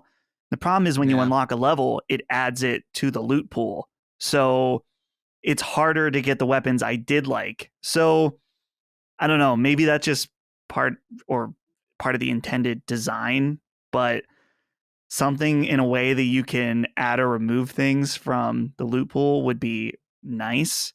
As far as going back, not that it's a bad game. I enjoyed Returnal. I was very frustrated with it at many points. I do not want to go back to it. A new level would not convince me to go back. But overall, I'm kind of, it's rare for me to go back to a game that I casually liked. I do go back to the games that I truly loved. Like I'm playing Death Stranding. I go back to Souls games, stuff like that. Returnal, good and sometimes great game, but not one that I'm willing to suffer again for. Fair enough. I think that's a fair answer. Where do you stand on this, Chris? I don't know. It depends on what it is. I never actually finished it because I got swept away with other things. But if there is a new biome in to explore and to mess around with, I might be compelled to jump back into it. I got pretty damn good at it, and then I was splitting my time between like several games, and then it just eventually like withered away. And like I know at this point, if I went back to Returnal, I would be terrible. It would be a horrible experience. Because that's what these games kind of are. These like skill based, like very very dependent on mastery. Like the second you get off it for a while, you're just like you're an idiot. It's almost like trying to start a story based game from like the middle after like 3 years of not playing it. It's like, oh my god, what the hell was I doing? I got to get a potion from some guy. And I totally can't. I don't know that I can do that to myself again. I think one of the reasons that I stuck with Returnal and had such an interesting experience with it was because I was mad that I couldn't play it well. I really was. Like, I was getting angry. Like, it was like welling up inside me. I forced my way through that game and eventually became very good at it and very competent. Actually, like comically competent. And that's unfortunately when I was looking for trophies or looking for the ciphers and everything for the trophies and they weren't coming up. I'm like, man, God, like I've done the hard part already. Why won't you just give me what I want? You know, like I've done the hard part. And so I had to walk away before I think the metagame ruined my experience. Full stop. Yeah. That's fair. Finally, we have Alex who says, hey, CDC, longtime listener, first time writing in and all the way from the UK. I'm intrigued to hear what you think of Marvel's Avengers adding XP boosters to their online marketplace after explicitly stating they would only be selling cosmetic items to players and that there would be no pay to win features in the game. The boosters themselves aren't an issue. It's more the fact that we, the consumers, got lied to. At the time of writing, Crystal Dynamics and Square Enix have been silent on the matter. As someone who genuinely enjoys this game, has spent money on credits to purchase skins, and has defended the game, this feels like a slight betrayal. The game needs microtransactions to survive, considering all future content is free. However, this appears as a shameless and slightly predatory money-making tactic, especially as they have been implemented coming off of a 4x XP weekend, and a week after the game landed on a Game Pass. It's possible this decision will be reversed, but it's going to be a black mark on what is already not a very popular game amongst the masses, which as a fan is sad to see. Anyway, I just wanted to hear your thoughts. Keep up the amazing work, all of you. Thanks for everything you do. I didn't talk about this on last week's show, Dustin, because we didn't get a specific write-in about it, and it just seemed like not really that important. But Alex wrote in, and I figured it would be an interesting inquiry to end the show with. This is an interesting problem because it's clear that Square Enix changed their minds when they realized Game Pass saved the game. Now, it might be that they might have been seeing more positive numbers on PS Now as well. Remember, the game's on PS Now for free too. So now it's pretty much free or has been free to play on both consoles. And like he said, the upcoming content is free. They should have never promised free content. That was a mistake. But they did, and they're sticking to it. So they have to figure out a way to monetize this game as opposed to walking away from it. I don't like what they did, but I just don't know the other option. Because I think they would have been foolish to see the game. I think it was number 4 on Game Pass or something like that. And they're like, well, we don't want to. Well, you know, to show your hands on me, we don't want to monetize them. I think what would have been an interesting move is to say, like, we're going to stick the monetization only in the Game Pass version of the game or something. That way it doesn't maybe affect other people that paid for the game. But I understand why people are upset about this. Yeah. No, I think it reminds me of the Crash Team Racing thing, where they just sort of like they didn't have monetization in the review period, and then everybody was super favorable about it, and then they shoved it in like after all the reviews were sort of settled, and it's like, oh my god, this whole aspect of the game that is not reflected in every single review. And it really like it does, that sucks. Like it's dishonest, it's a little slimy, but that was a $60 game. You know, that was egregious, in my opinion. This, considering it is on Game Pass, it is free. I know we got into a whole conversation about what free really means, but for included in your subscription. Included in your subscription to Game Pass. It would be dumb of them not to monetize that amount of attention. Especially if you're a really big fan of the game and you want the game to succeed, I think you have to just kind of accept the fact that they're going to need to make money on it. Like they can't just sit there and support the servers in exchange for literally no money. Like they did get money obviously for the Game Pass deal in the first place. Obviously I think that's how Game Pass works. So fair, but you know, you got to take the opportunities you're given. And as much as I don't like this, and I think it's really shitty, I'm kind of with Colin where I just don't, you would be such an idiot not to do something with that much attention, especially on a game that, let's face it, like if not for Game Pass would be dead right now. I think like there's no way. It certainly rejuvenated it, like those fucking paddles. You rub them together and right on the chest. Yeah, and it's alive again. Yeah, and people might actually like it more as a game they didn't have to outright pay for. Like that really does affect your view on something, especially like your average person. Maybe to us, not really, because we're just sort of used to this, and like we get free games all the time, and like we're eager to shit on them almost, you know. But you know, I do think for your average person, if they get Avengers for free and they see all the flaws that somebody who paid $60 are seeing, they're going to be inherently a little bit more forgiving of it than the person who paid, because they're going to feel far less slighted. They're going to feel far more forgiving. They're going to feel far more like, well, you know, at least I didn't have to put anything into this. And that's an interesting dynamic in this industry that I think we're only just kind of at the beginning of. And we're trying to feel that out as we go, but I don't support what they did. But as a businessman, I get it. Like from a business perspective, I understand why that would have been the decision. And I'll also say this, Chris, like, because it's true, you can't begrudge them, although you don't support it. But they should have they could have communicated this a lot better and been a lot less sloppy, and realized also that by lump sum selling their game for rental, basically, that if the game becomes popular, it's going to cost them a lot of money on the back end to keep the servers going and the players supported. So it's almost one of those situations like we talked about when the PS3 first launched and they sold more and more and Sony lost more and more money every time they sold PS3s. It was this totally contradictory thing that made no sense. It's a similar thing here. You want the game to become popular, but if you got $5 million for a lump sum payment or something like that from Microsoft, then that's not going to cover the cost of the servers for these new players that you're hoping to capture. And since you have no content that you're going to pay for upcoming, it's like, what? That's why this game is a complete abortion as far as I'm concerned, from concept to timing to monetization. Wrong studio, wrong timing, wrong everything. And everything. Dustin, what do you think? I just am always so confused and find it so funny when people are given the option to pay money to play a game less.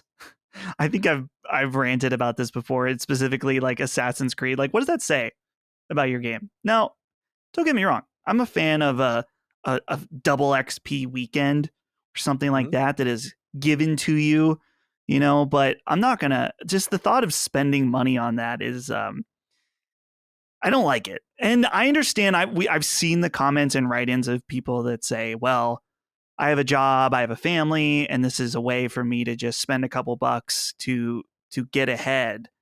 And I understand that, and spend your money however you like. If this is of value to you, I mean, clearly it's of value to a lot of people because companies keep doing it. And I'm in the wrong because it's making them money. So it's just confusing to me. The thing to watch out for fans of this game, and you'll have to be the ones that watch this because I don't play this game, is they implemented this when they said they wouldn't. Okay, that's a strike for sure. If in future updates of this game, they make grinding more difficult and in order to try to make this microtransaction more appealing, that's a huge issue then at this point when you see core game changes in order to entice people to something to pay more money that wasn't there, especially when you consider this was at one point a $60 purchase. So keep a watchful eye for that because people have tried to pull shit like that. Yeah. It's almost inherent to the decision to put these kind of features into the game anyway. You know? Like it's almost like a game needs to have, if you're going to have an experience boost or like something like Assassin's Creed had, right? Where it was like, hey, you know, here's this boost that makes the grind reasonable. That means you had to design the grind to be absurd. And you had to design the grind to be absurd so you had a reason to sell the thing that fixed it. And that's just something that you're probably not going to get away from in monetized experiences. Like it's just a shame. It's a shame, but that's like really, it necessitates that design. Like, because there would be no reason. If you could just get through an entire battle pass in a reasonable time, there would be no reason to sell you the thing that speed runs you through it because no one would feel compelled to go. This is different, I get it because it's like it was a $60 game and didn't have it at first. So Dustin's right. You're going to want to keep an eye on like how that experience is doled out and how, like, if you're noticing like, hey, it's taking a lot longer to get the things that I used to get really quickly. And that's a result of this change that is massive. And I wouldn't put it past them. Because Bungie did this, actually. Like, Bungie did, I can't remember when, but early on in the Activision days of Destiny 2, they had a thing where, I can't remember if it was an XP boost. So I'm sure somebody in the audience will correct me if I'm wrong, but there was this almost this like smoke screen of like, oh yeah, you're gaining more experience, when in fact it was like there was no change. Oh, interesting. Or stuff like that. Yeah. And it was like, I don't know if that was like a mistake or whatever. It's been a while. This is like 2017. My memory's a little hazy, but this is not something that developers are unfamiliar with doing. So keep an eye on that. Everybody who plays Avengers, and let us know for sure. Yeah. Because that's a fascinating story. Definitely. Good insight, boys. And that's it. That's all we have for this episode of Sacred Symbols, a PlayStation podcast. It's been a very good week, fun week for us. Mm-hmm. Hope you enjoyed the show as well. Chris, you have any closing comments? Nah, man, I'm going to go play Death. Cool. Dustin, comments? I have two comments. Oh. First of all, Colin, I wanted to wish you a happy birthday today. Thank you very much. It's for, I mean, the release, it will be past, but I considered, you're the president of Last Stand, and like maybe I could replicate the scene from Breaking Bad where she sings the song, but I wanted to spare. That's such a cringy scene. I hate that scene so much. Yeah. Oh. Yeah. Wait, what scene in Breaking Bad? What are you talking about? Where the boss, his wife's boss, like, it's his birthday and she's like dancing, the singing and dancing scene. Oh my God. Sexy, like, I forgot about that. Oh, I hated that scene. I did. Yeah. Well, I appreciate it. Thank you. Oh, man. Yeah, no problem. And the other comment, this is going to require more research. And I know this has become an ongoing saga, an arc of Sacred Symbols of how we pronounce things. And earlier we brought up the main character of Metroid.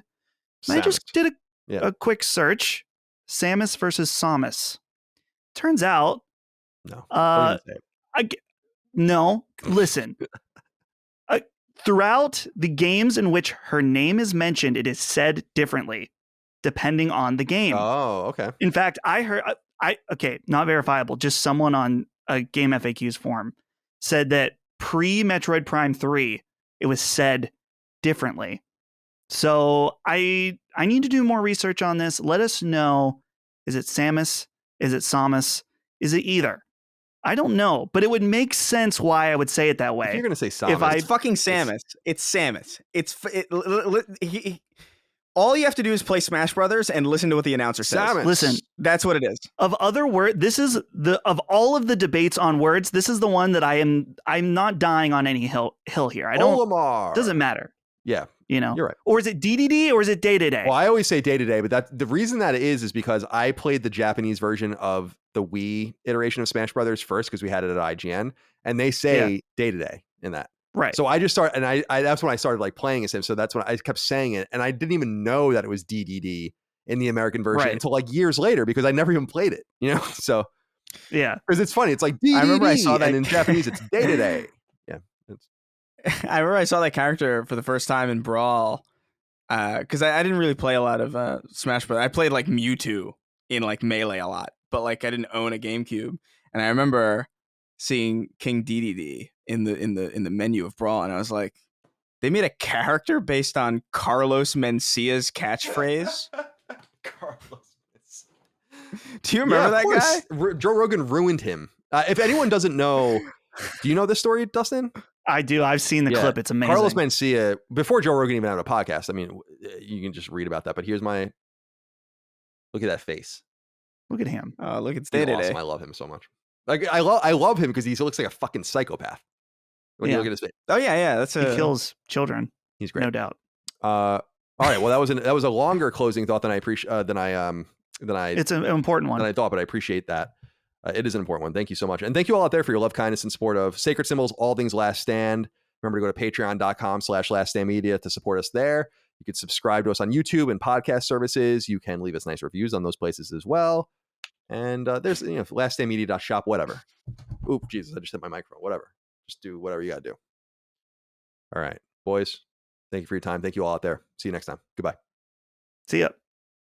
Take care, guys. Sacred Symbols, a PlayStation podcast, is a product and trademark of Last Stand Media and Collins Last Stand LLC, and is proudly recorded in the USA. The show is conceived by, is written by, and is directed by me, Colin Moriarty. My co-hosts are Chris Raygun Maldonado and Dustin Furman. The show is produced by executive producer Dustin Furman. It's edited by associate producer Ben Smith. All of Last Stand's theme music is by my best friend, Ramon Narvaez. As you know, all of Last Stand shows, including Sacred Symbols, are fan-funded on Patreon at patreon.com/laststandmedia. The following names are at the producer level on Patreon, our highest tier, and we're grateful for your thoughtful and kind contributions to our independent endeavor. Thank you.